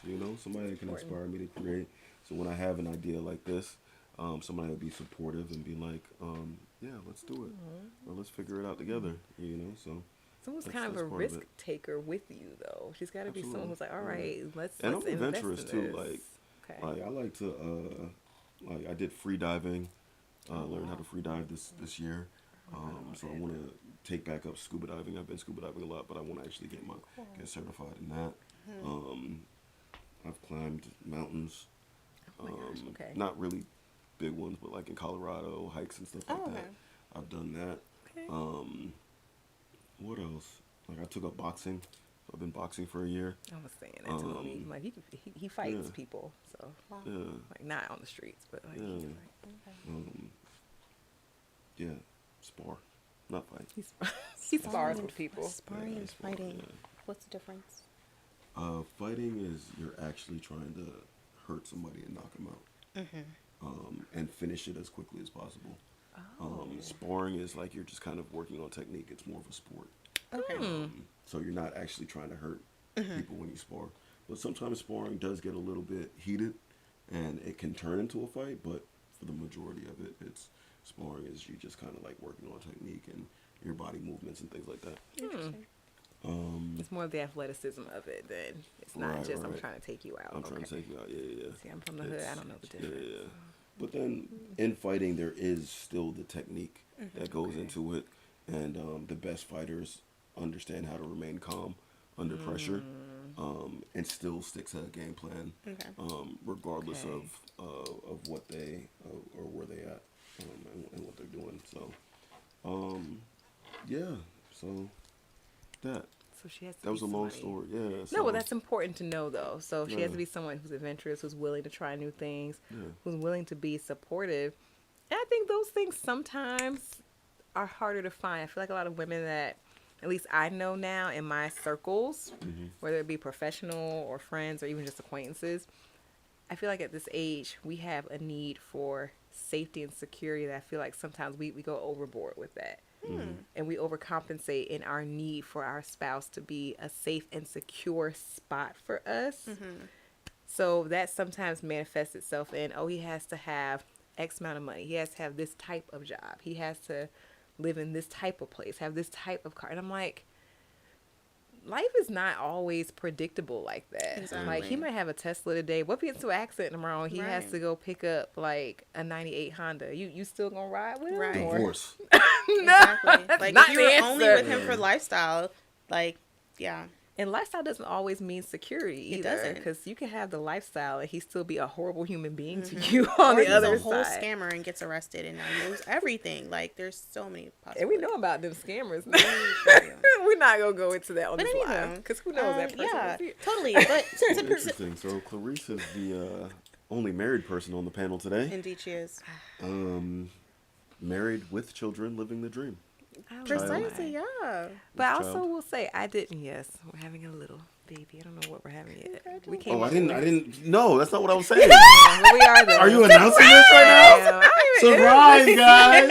We made the first trimester. Yay! So we can There talk you about go. it now. So you can talk about it now. We can talk about it now. We're excited about it. But even with that, I think, a part of me is like, okay, I married for security in our relationship, but I didn't marry you for life security. I don't know how to describe it. It's not what you have. Like, it's for you, the person, not like the things. Because I was always going to be secure anyway. I was Correct. going to have Exactly. my own stuff. Especially as a woman like that, right? Yeah, like, I wasn't going I'm for not that. looking for you for the things that you have because I have them. Yeah. But more importantly, can you find out if it's a boy or a girl? We or don't what? know yet. I find out next week. Are you doing a whole gender reveal? I am. You want to see how I'm going to do it? You guys won't be able to see this. Am I invited? Yes. I need to send out an invitation. Okay. It's going to be on the 21st. I hope so. Yes, you need to come back. Oh, yeah. Okay, yeah, I need to come back down. So, yes. It's happening. I'm going to swing on down, then swing right back, pick my brother Swing back on up down. in the airport. Can he fly in here? Would that make more sense? I'll have to ask him. I don't know if they do that from Montreal or Toronto, if it's a direct flight or not. Oh, that's a good question. Okay. I'm in Tampa. Do you see this cake? You see how it says coming soon? Okay, I'm going to show you what the cake does. So we're going to light it. Oh. It's a burn away. We're going to do a burn I've away seen cake. those. Isn't that the coolest thing? So we're going to get a Christmas theme one. I'm going to announce it at we're having a little Christmas kickback. So they'll be so unsuspecting. Oh, because it's Christmas themed. That's cool. That's really cool. It'll be fun. And I won't know. It'll be a surprise for me and Elton. Yeah. Only my best friend will know. He's going to give it to the baker. So you got to light it. Yeah. So the baker knows how to do that. I'm ordering from her, that specific baker. That specific, okay. I'm excited. Are they mailing it or? She's going to drop it off. Oh, She's going to they're bring it to local. me. She's local. Ooh. I'm like nervous, excited about it. That's cool. I'm happy with whatever we get. Yeah. I like being a boy mom, but I would be really, really happy to have a little girl. But whatever we get. 10 fingers, 10 toes. That's it. That's it. Just 10 fingers. Listen. And healthy, because healthy. I've not been doing in this pregnancy what I did in the last one. Right. Like, Yeah. It's not been the same. With Ethan, it was like, okay, I gotta eat organic. I'm doing CrossFit. I'm doing all the things. I only gained 12 pounds in my pregnancy with Ethan. With this baby, Now I'm she's like, offering you know what? cookies and stuff. Right, cookies. You're gonna be all right. It's okay. She asked me if I wanted something healthy-ish. She did. PDQ. He's like, yeah, I wanted it. I'm like, oh, Yeah, okay. PDQ sounds great, but salad? No. I guess he's not boxing today. He's like, I want this with all the sauces. I'm like, All oh. the sauces. Yeah, I'm like, okay, well, and what you did is what I imagine you would have done with the sauces. Pour them each one onto each piece of your sandwich. A lot of different flavors happening. I like to, you know. I tell Monique in the car, island people like their food really wet. So I don't. So you're an islander? Where are you from? Jamaica. Wow, born here? Born there? Are you first generation? I was born in New York, Bronx, New York. Stop, me and I moved too. down here when I was born. That's crazy. What hospital were you born at? Misericordia. Okay, I was born at Lenox Hill in Manhattan. My mom works there. Yeah. Worked there. Worked there? Yes. Very cool. Very cool, very cool. Yeah, so baby on the way, bombshell announcement. So exciting. Wow. Oh, I cannot wait. I guess well, there's only one person viewing this. So you know. You know the secret know. now. You know. The secret is out. But yeah, man, so that's cool. So what advice would you have for women that are looking to be a wife? To become a wife so that they can be found by a husband. I think, I'm not on that whole, like, you gotta love yourself above all else thing. I think sometimes that can get really selfish and really self-centered, that type of talk. But I do think you need to be confident and secure in who you are before you even attempt to meet a spouse. It can't be this person's gonna come along and complete my existence. No, I always think about a neighbor that I had who had been married for 46 years to her husband. Jeez. And I'll never forget the day he passed. And we were all like, oh my gosh, how is she going to survive? Her entire life has been with this man. And I remember sitting with her and she's saying, my husband was a rock in my life, but he was not the rock. And I was like, okay. Profound. Okay, that was profound for me to hear at that time, being really young and not being married. And thinking that, okay, I want to be with someone who I genuinely love and enjoy. And if something were to happen and I would wake up one day and God forbid I don't want to think about Elsa not being there, and they were not there, I don't feel like my entire life is going to crumble.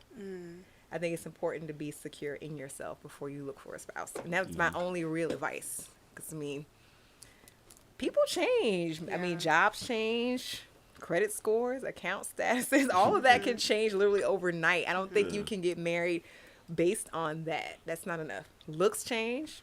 True. They can change real fast because people I don't even recognize some of these people from a few years ago. So being comfortable in your own skin because you attract what you are. And I think that goes for men and women. Yeah. What are your thoughts? Please ask the question again. So I asked Clarice what her advice was for single women that want to be wives, that want to become wives. And her statement was basically... Okay, don't do be that. Be secure in who you are first. Content to have to read back in the mouth. Okay, so what is my perspective? As a single woman that is wanting to be a wife, I feel that... Do you agree with what she said? I do agree with what she says. Yeah. I do agree with what she says. I think that that's important. Your partner can't be...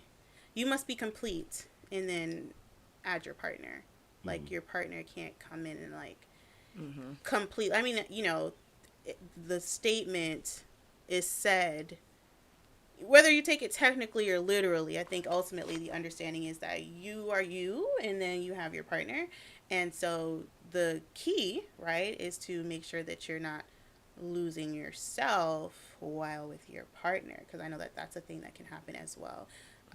because you kind of just, you know, you're like this, and then you don't have just you anymore, especially when you have children and things like that. Now it's your partner and your kids, and then you is like, okay, so what about you? Like, who are you even anymore? So I do agree with what Clarissa said. A lot of women go through that. You were going to kind of my say perspective, your perspective as a single woman. In a society, you would have a lot in common when it comes to just like these dating chronicles. I'm really excited for y'all to have a conversation about it on air. In society, no, you, sir. Y'all were having a conversation. No, we were trying to get out of this. This was about women. Oh my gosh. I feel like in society, what we see these days, depending on the side of the internet that you're on, is, you know, women looking to men to essentially use them for the things that they have or who they might be. But I think that my overall advice would be to, you know, the man is a person. So get to know the person, right? I've had people tell me before, and it was really I wasn't doing it. I feel like it was overall projection. Like, people like, oh, well, you just want me for the things that I've accomplished, not for the person that I am. Whole time, like, I wasn't really asking you about all the stuff that you accomplished. Like, you told me, like, but I wasn't really checking you for that. Like, I know what I was looking for from you, but those things that I'm looking for, you don't seem to value about yourself. So, or at least you don't see that I value you for those things. So I did, before I was dating my ex, we were friends, and I was doing what I like to call a man experiment. Oh, that's interesting. No, I don't know what that is. She's never told me about that. This is new. I was doing a man experiment. We're live, right? Yeah. Tell us, Monique. Sound dangerous. All right. Tell us. Talk to us. The man Today we're going to be talking about the man experiment from Monique McLeod's perspective. So my thought was just that, like, if Monique McLeod, that's a powerful name. Thank you you. sure you want to get married and like change that? I mean, we can hyphen. Monique McLeod, something else. I don't know. Carry on. For the right person, it's debatable. Because, I mean, anyway, so I believe, so the experiment essentially was just... You're a hyphen, right? Oh, sorry. Yeah, she is. Letting loose. You're a hyphen. I just added on another last name. Right. Like a true AKA. I just have two last names. Okay. So, it's not a hyphen. What, yeah, getting to know. Don't do this. Actually, Come on, put it down. What are you doing with the rest of those cookies? I was going to ask if you want the rest of these cookies. I can't eat all the rest of these. I've already I had. don't want the rest of them. I just want one. We have one. I've had 2.5 today. Yeah, I don't want to half, take all your cookies. Monique. Okay. Because you ate half. So. I do eat half. 2.5. Did you save some for Ethan? I am What? not about to give Ethan? him. He was at his grandma's house today. He don't eat nothing else. Yeah, so the man experiment was essentially about just getting to know men for the person that they are. Like, I was thinking about the relationships that I have with men in my life. What is that like? I think of my uncle. I talk to my uncle on a regular basis. I think about the qualities that my uncle... I was on mute this whole time. Oh, boy. So hopefully it got picked up by... Hopefully so. Just thinking about the quality of the individual that he is, and... you know, he is a husband, he has a wife, he has a large family that he grew. I got to watch that grow because he was the last one to have. So, like, now my cousins, I feel like me and my two cousins, we're like, my brother and my cousin, we're like the originals. And now he has 4 whole new cousins to add to my grandparents that, like, oh, y'all just got here, you know, because we're grown now. And they're much smaller. And they're smaller, yeah. So, like, 13 and under. The youngest one probably being, like, I don't know, 5 or 6. So yeah, I'm like, okay, in the relationship, the nature of the relationship we have, we talk often. He's emotionally intelligent. He's empathetic. He gets along with women. He's always telling me his stories about, you know, in school and prior to him getting married and what those situations happen to be like. And I value that. And then another thing, like, my whole, you know how women are typically expected to cook, right? And I'm just like, that's an expectation, but like, there's so many men in my family that cook. Like, when I take a stock of it, my brother cooks. I have so many cousins that you can cook though. Making that cook. I can online recipes. I'm like, wow, this is like a restaurant quality meal. Well, thank you. Don't do that. It does. So we can cook. Please, thank you. But yeah, they cook, and I'm like, so it's not really a requirement. Like, if the man cooks, like, he's not checking for me to actually be cooking. So that's something that I could actually look for. Still checking for you. You know, can I have what's in my jar? Thanks. So, you know, just evaluating that and, yeah, just like, okay, so it's just important to get to know the person, like, aside from what it is that they have to offer, like, what type of individual are they? What do they like? And I have found that some men don't know nothing about what they like or who they are, you know? And I like to consider myself a wordsmith. What you say matters. How I say things matters. I mean what I say what I mean, unless I caveat it or say otherwise. And I find that I give a lot of language to men sometimes in terms of how they feel about things or what it is that they're wanting, or I'm able to maybe better summarize what it is that they're trying to say. And you know, that's a communicative piece that I feel like they appreciate. And you know, once you're communicating, you're listening, you're exchanging, you're providing a space for the person to speak and express themselves. And yeah, so that's what I did with my ex, and then we ended up dating, and it was beautiful. We don't go together anymore at all, but it was lovely. So what was the man experiment? Like what like if you were to summarize, like the experiment was just getting to know a man for the person that they are. Without any frills or expectations. Exactly. Got it. Yeah. Kevin? How do you feel about that? Feel about experimenting now on that men? you understand the experiment.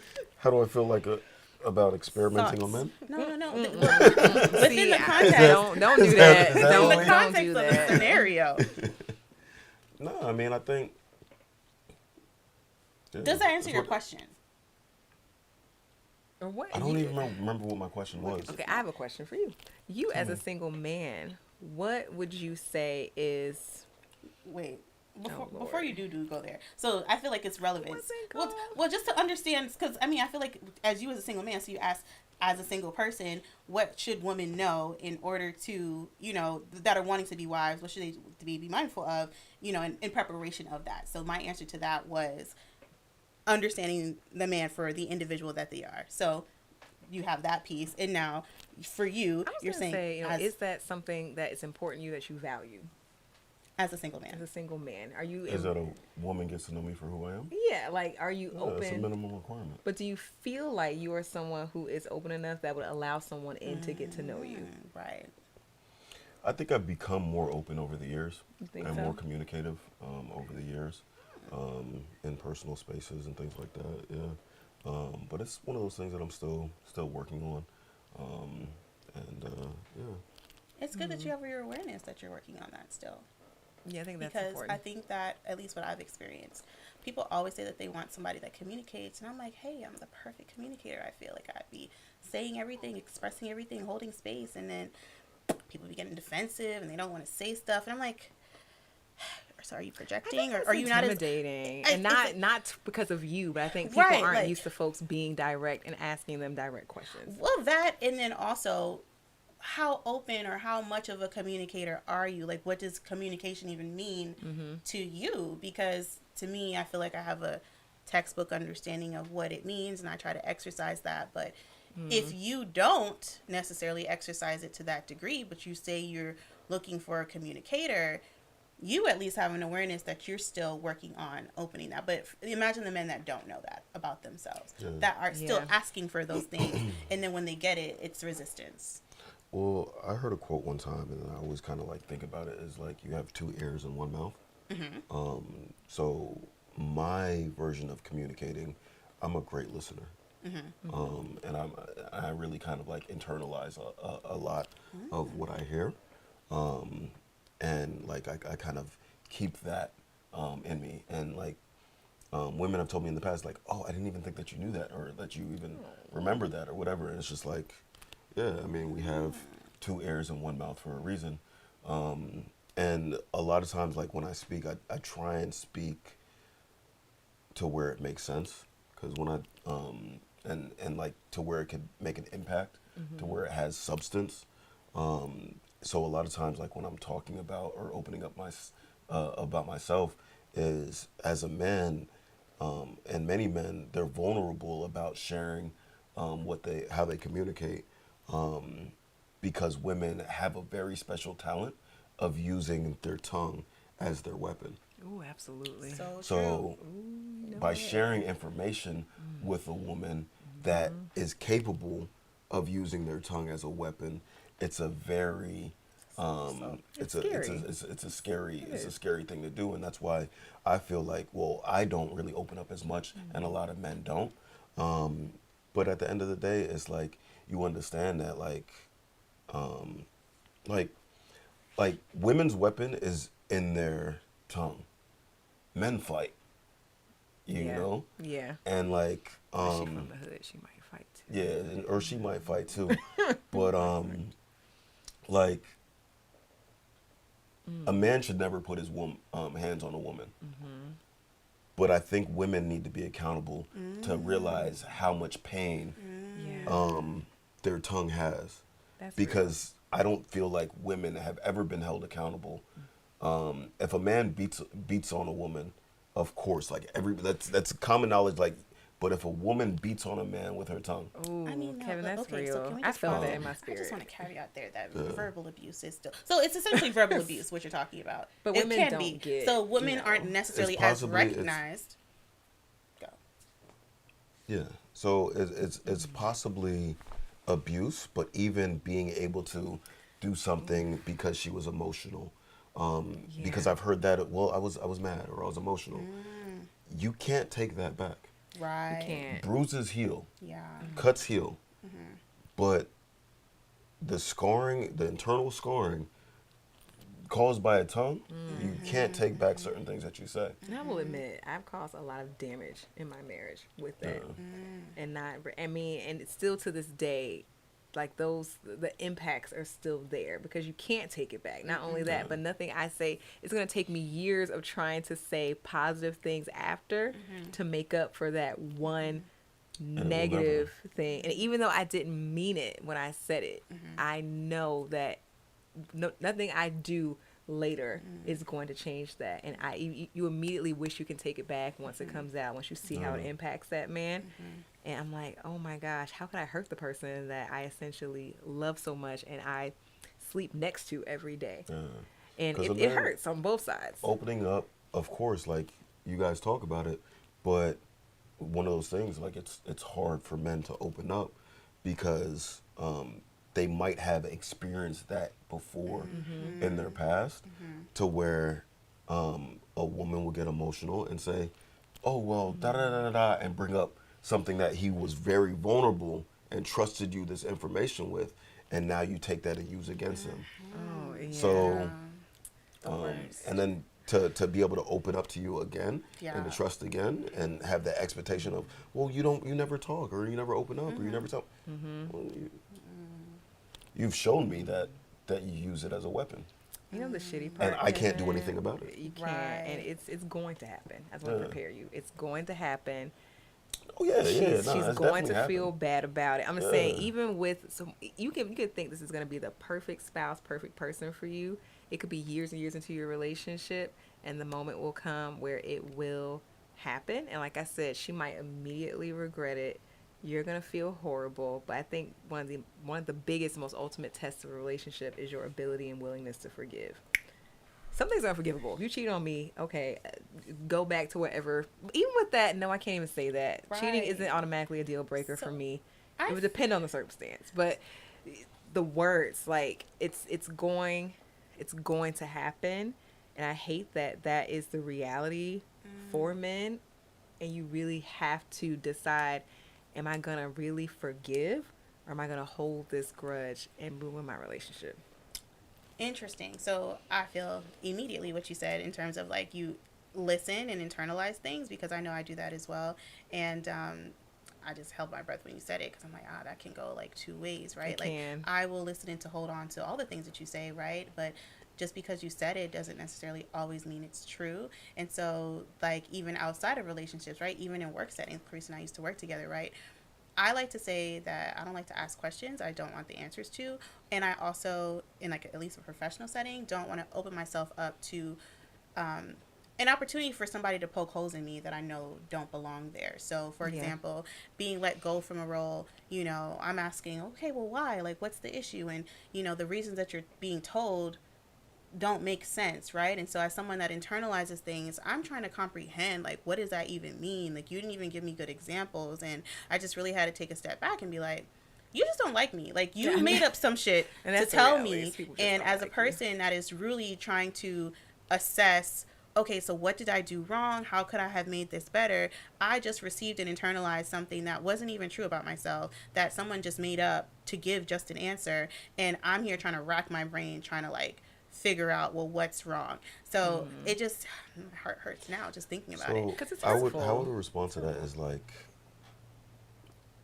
words only hurt when there's some truth to it. And that's why it hurts. Well, is it some truth to it, or is it because it also comes from a person that you care about? I think it's because I feel like while let's say, I don't know, I may not If I said that you had 3 kneecaps, uh-huh, does that hurt your feelings? it doesn't hurt my feelings, but if I deeply cared about you, I would go down the thought process of, so he really thinks my legs are ugly? Like, why does he think I have 3 kneecaps? So, I mean, I know that that's not true, but then I would go, as a critical thinker, further down the loop, like, wow, I didn't know that he really felt that way about my legs. Like, was it, so, and my thing is, like, was that a compliment, or is he insulting me? Like, which one is it? 3 kneecaps So, is ever a compliment. exactly. So, you know, that's where I go with Can't it. see So in what while I world. know that it is false, it hits and means something to me because I know that I take and value the words that you tell me. And so if I'm assessing that it is not a compliment, then that means it is something that was deemed to be hurtful. And so now I feel bad about that because you've hurt my feelings. So the truth in that is that you have some type of insecurity with how you look, or that person, or insecurity about what that person thinks about how you look. Really? You think so? Absolutely. I think there's- so. The only reason that people get upset about anything that somebody says is because they believe in their heart that there's some truth to it. And that's why a man opening up and telling you a truth about himself, and then a woman weaponizing that truth is really what cuts very deep. Like, if a woman was just to be, like, emotional and just be like, oh, you a whatever, or like women like to use, like, I see it on these shows and on social media all the time, like, oh, you sassy or whatever. It's like, bro, it's at a certain point it's just annoying, but, like, would that hurt my feelings? No. Because I know that there's no truth to it. I see what you're saying. I still think that for me, there's an extra part to that, because while I know that there's no truth to that, like, you complimented me on my legs, like, the other day when I had on heels and a short dress, like, clearly you didn't have a problem with my legs at that point in time.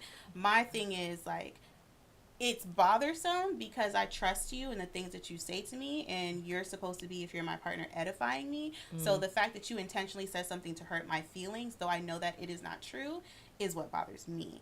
Because I feel Why like do you it's feel a like it principle was behind intentional to hurt your feelings, though? that. Okay, so that's a good point. That's a good point. Well, okay, so we can go there. One could think that it's intentional to hurt your feelings, or it could truly just be a misunderstanding, because I think that, like you said, words have power, and I've personally experienced where I may have said something and I didn't intend to hurt anyone's feeling, but the way in which it was interpreted was internalized as such, because it didn't sound like a compliment, or it didn't know where exactly it was coming from, or why it was said that way. So to your point at that, like, clearly there's some insecurity there in terms of, okay, well, why did you take it so negatively if you knew it wasn't true? But again, going back to, so what was the intent behind why you said it? Is my thing. I think men and women are different in that way. I think when it comes to us, it's attacking traits that's something that really bothers us. What I've noticed with men, it's attacking values. Looks sometimes, but I mean, I think sometimes looks too. I mean, as women, we're always going to find somebody that finds attractive. It may not be the man that you want, but somebody out there is going to want to have sex with you. Somebody's going to take it. But I think with men, they don't hear as often that, like, oh, you're beautiful. I like this about you. Oh my gosh, you have such a nice, they don't hear that the way we hear that. So I think sometimes when it comes to the way they look, they can be a little insecure about that, even if they are really handsome. I've met men who I thought were beautiful, and they still had an insecurity about their looks. And I think when it comes to values. I can be honest and say I was dating somebody some years ago that he did not make a lot of money. He didn't make as much money as I made at the time. And there was something we were trying to plan. I don't know what it was. And I think I may have said this as a joke, but it really hurt him. I was like, I don't know why you're making this plan. You can't afford to do that. And it wasn't funny. It wasn't funny. I can admit that. But he also had some really lofty plans. Even I was about to pay for it either. And that was the dagger in our relationship. He never recovered from that. And I'm like, I'm sorry, I didn't mean it. I know that you're going to save up and we're going to go and do this thing. And it's gonna be great, but he already came into the relationship insecure about how much money he made, and I only made it worse by saying that. Even though I didn't mean it to be malicious, right? But still, that is a value that's very important to a man, being able to be a provider in a relationship, and I took that from him. Yes. Okay. So I think that's how they. When a man say that to me, I'll be like, all right, no, I can't afford it. Like, okay, whatever. I'm not gonna buy it. Right. I can't buy these Birkins and Louis Vuittons these girls be wearing out here. I can't afford that, and I'm okay with it. Yeah. But I know that for men, that's, you know, and even in my relationships with the men in my life now, I'm very careful when it comes to, or even like, you know, them as fathers. Yes. You know, that I grew up as a spoiled princess. My daddy gave me, and still he will rob Peter to pay Paul to do whatever he can for me, even to this day. And I have to be careful not to make that a thing in my marriage. So I don't call my dad. If something is going on, something breaks down, I'm calling my husband first. If I have to wait for him to call me back, I am putting him in that place and respecting him in that way. Even though I have male friends that I could call who could probably get to me faster. Right. It's your husband's responsibility. It is. You know, That's a good perspective. Yeah. One time my car, I never told you this. This was maybe 2 years ago. It was close to the studio here. I was at Cherie's office, but Cherie had left.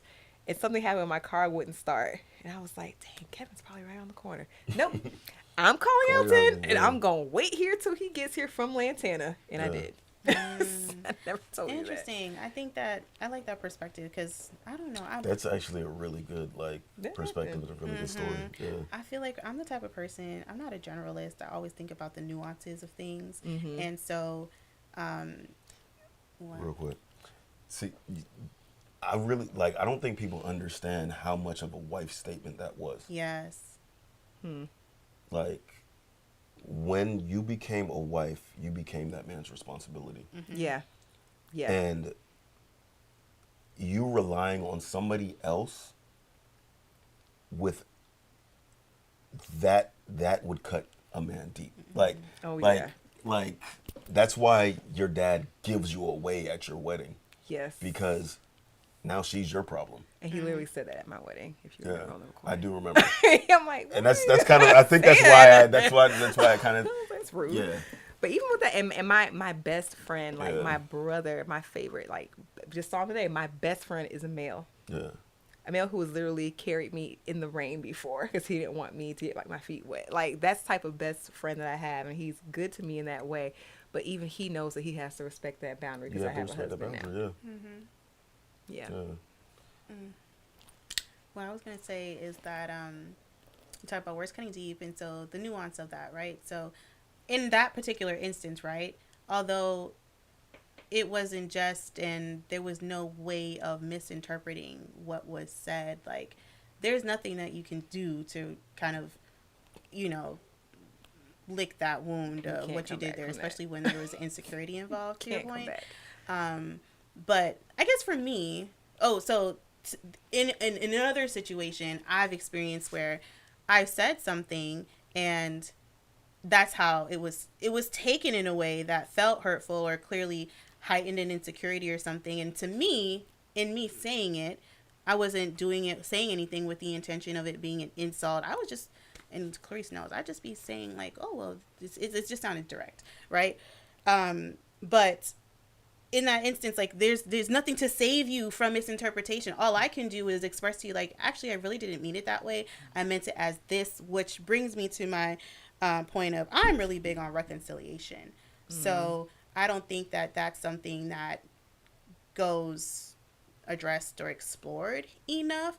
Like, to me, reconciliation is more than just saying sorry. Like, oh, I'm sorry, I didn't mean it that way. Like, to me, it's about not only apologizing, so being heartfelt in your apology, being specific in your apology, but then also demonstrating that that's not what was meant. And so to me, if I'm going through the effort of demonstrating that, like, I would hope that you receive it and take it, but I can also understand that if you don't, but you know, to me, it's just a big deal. It's important to reconcile, because otherwise you could just say sorry and we move on about it. But I would hope that in a situation such as this, you would see that that's not what I meant. That's not how I intended it. I'm going to demonstrate to you X, Y, and Z that this is truly not what I meant. I don't believe this about you. And so I hope that you would receive that. And while that might have been a mini trauma that you had at the time, like, I hope that this kind of pushes that out of that, because that's not how what I said was meant to be received.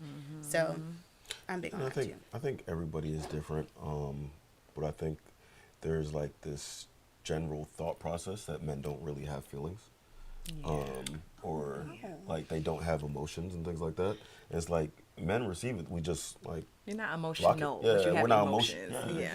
Like, I think we're very emotionally intelligent creatures. Like, a lot of women say that they want a man that's emotionally that has emotional intelligence.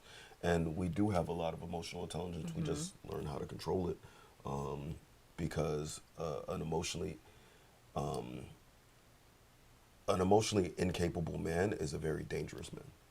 Yeah. He could be a very you're dipping into like a psychopath, but you know, because at the end of the day, like with like a man without remorse in any it's I don't know if it's a psychopath or a sociopath, or one of them is a definition. So, but a lot of times I feel like women will treat men like they're just a robot, because they're so used to having these emotional conversations with women and crying and things like that, and having a man be their rock.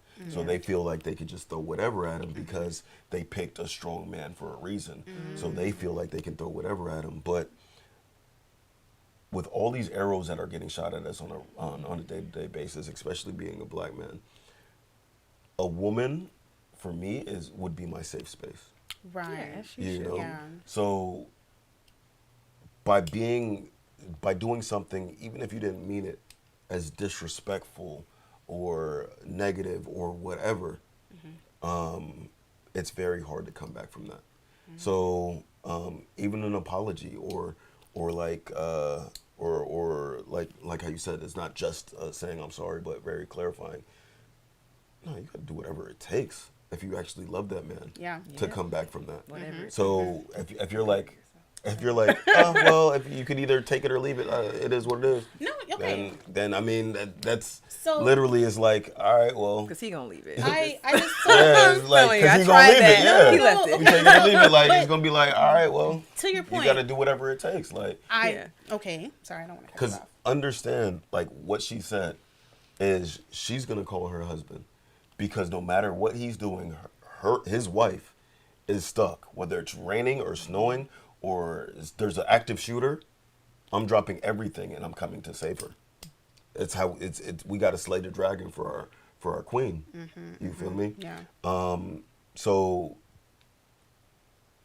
how a woman appreciates that is everything. Right. So if it's I said something, yeah, it is what it is. Yeah. When I'm willing to slay a dragon for you and fight crime and do whatever it takes, and your response to that is, okay, so that's very fair, and I completely agree with what you're saying. So, but in that situation of, okay, reconciliation, the desire to reconcile as the person that is the offender, right, that has now, you, the victim, offended you, and I'm willing to reconcile. What I mean by take it or leave it isn't like, oh, well, it's more so, it's now up to you to make the decision as to whether or not are you locking down and, okay, it's difficult now, but I'm never going to open back up to her, or like, where is the barometer of the ability to forgive and move forward, getting back to where we were? that's to me like the part that's outside of my control, because I would want you to get to that point, which is why I'm trying to reconcile and do the demonstration, but it is only effective if the person makes the choice to also receive that too. Absolutely true. It's out of your control, and there might not be an opportunity for reconciliation. However, if you actually care about that person, if you're committed to that person, it doesn't matter how long it takes or what you need to do. Do it. Right. So I'm not saying that it's a matter of like what needs to be done. It's more so getting the knowing that you receive it, but like you're willing to move forward. Like I just want to make sure that, okay, I said this, but like you're still not gonna. And that's just the risk. And like you said, it might not. Risk. It might not. It is a risk, but okay. So how do we move forward from here? Like, oh, so are we never opening up again? So where does that leave us? How should I proceed? Is basically how I would be putting the ball in your court. And that's a question for the individual man. Yeah. You feel me? And it also depends on what was said in the situation. And there's so many different variables. Yes. But I think, as Clarice kind of like touched on, it's, are you fully committed to that person? Yeah. And do you respect them? I feel like we live in a time now where for richer or poor, until death do us part, people just say it, but they don't actually mean it. People skip that in their vows now. I've been to some weddings where I'm like, y'all didn't say that part. Y'all didn't say it. Wow. And it's like, for me, it's like, well, what's the point? You know, because, and yeah, I think that's why it's a lot of men might be scared of marriage because they know what the responsibility of marriage comes with. Good point. And yeah, it can destroy them. I guess scenarios like that are like the types of things that people that have been like in long marriages, long relationships talk about. Like, well, these were the rough patches. Like it hasn't been perfect, but we always choose each other. So a situation like that where, okay, trust and openness may have been broken for a time, and so trying to reconcile, move past that, and still choosing each other at the end of the day, but that was a rough spot that we needed to work through. Going on 30 years now, like hopefully you still wouldn't be holding that same grudge from what happened 30 years ago, hopefully. But if that is even still the case, you move, you grow, and life still needs to go on. So hopefully you're still choosing to do life together. Yeah. How do you feel about the statement, you can forgive but not forget? I definitely think that that's a thing. Like, while I can release if it's okay, so reconciliation, right? If I'm demonstrating this and you're receiving what it is that I'm saying, then to me, in an ideal situation, okay, in this moment, it may take you some time. I'm not asking you to forgive me immediately, right? I don't want to rush anyone's process, but okay, we're taking this time, but if we're choosing each other and we're going to move forward, then I need you to, I guess, work with me or give me the cues about what's happening. So while you probably will have it in the back of my head, in your head, that this is something she said and this is how it made me feel, I'm not going to forget this. It's probably a etched in notch. If we're doing tally marks, I always think about tally marks. It's an etched in notch. But, we move forward, and I'm not going to throw this back in your face if we are supposed to be moving past this. So you might forgive in order to move forward and to continue with the reconciliation, but you probably definitely aren't forgetting when your spouse said something to hurt you or did something to hurt you. So I think that it's natural. I don't know.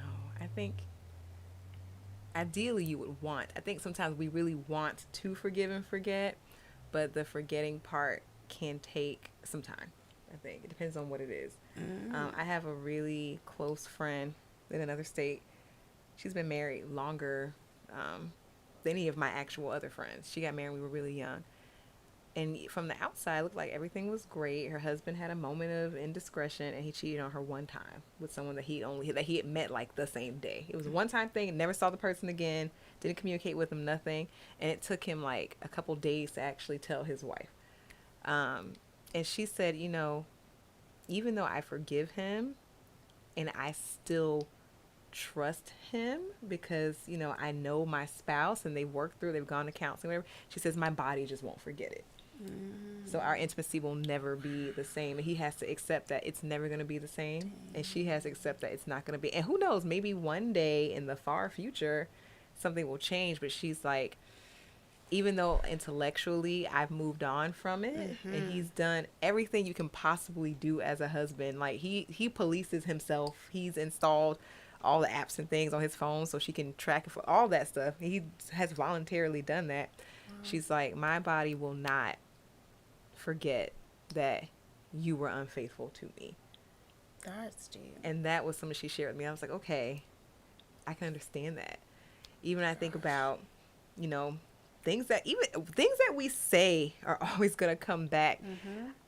You know, I've said some things to my husband that I can tell have an impact on him. He's a great dad, but I can tell that they have impacted his parenting of our son.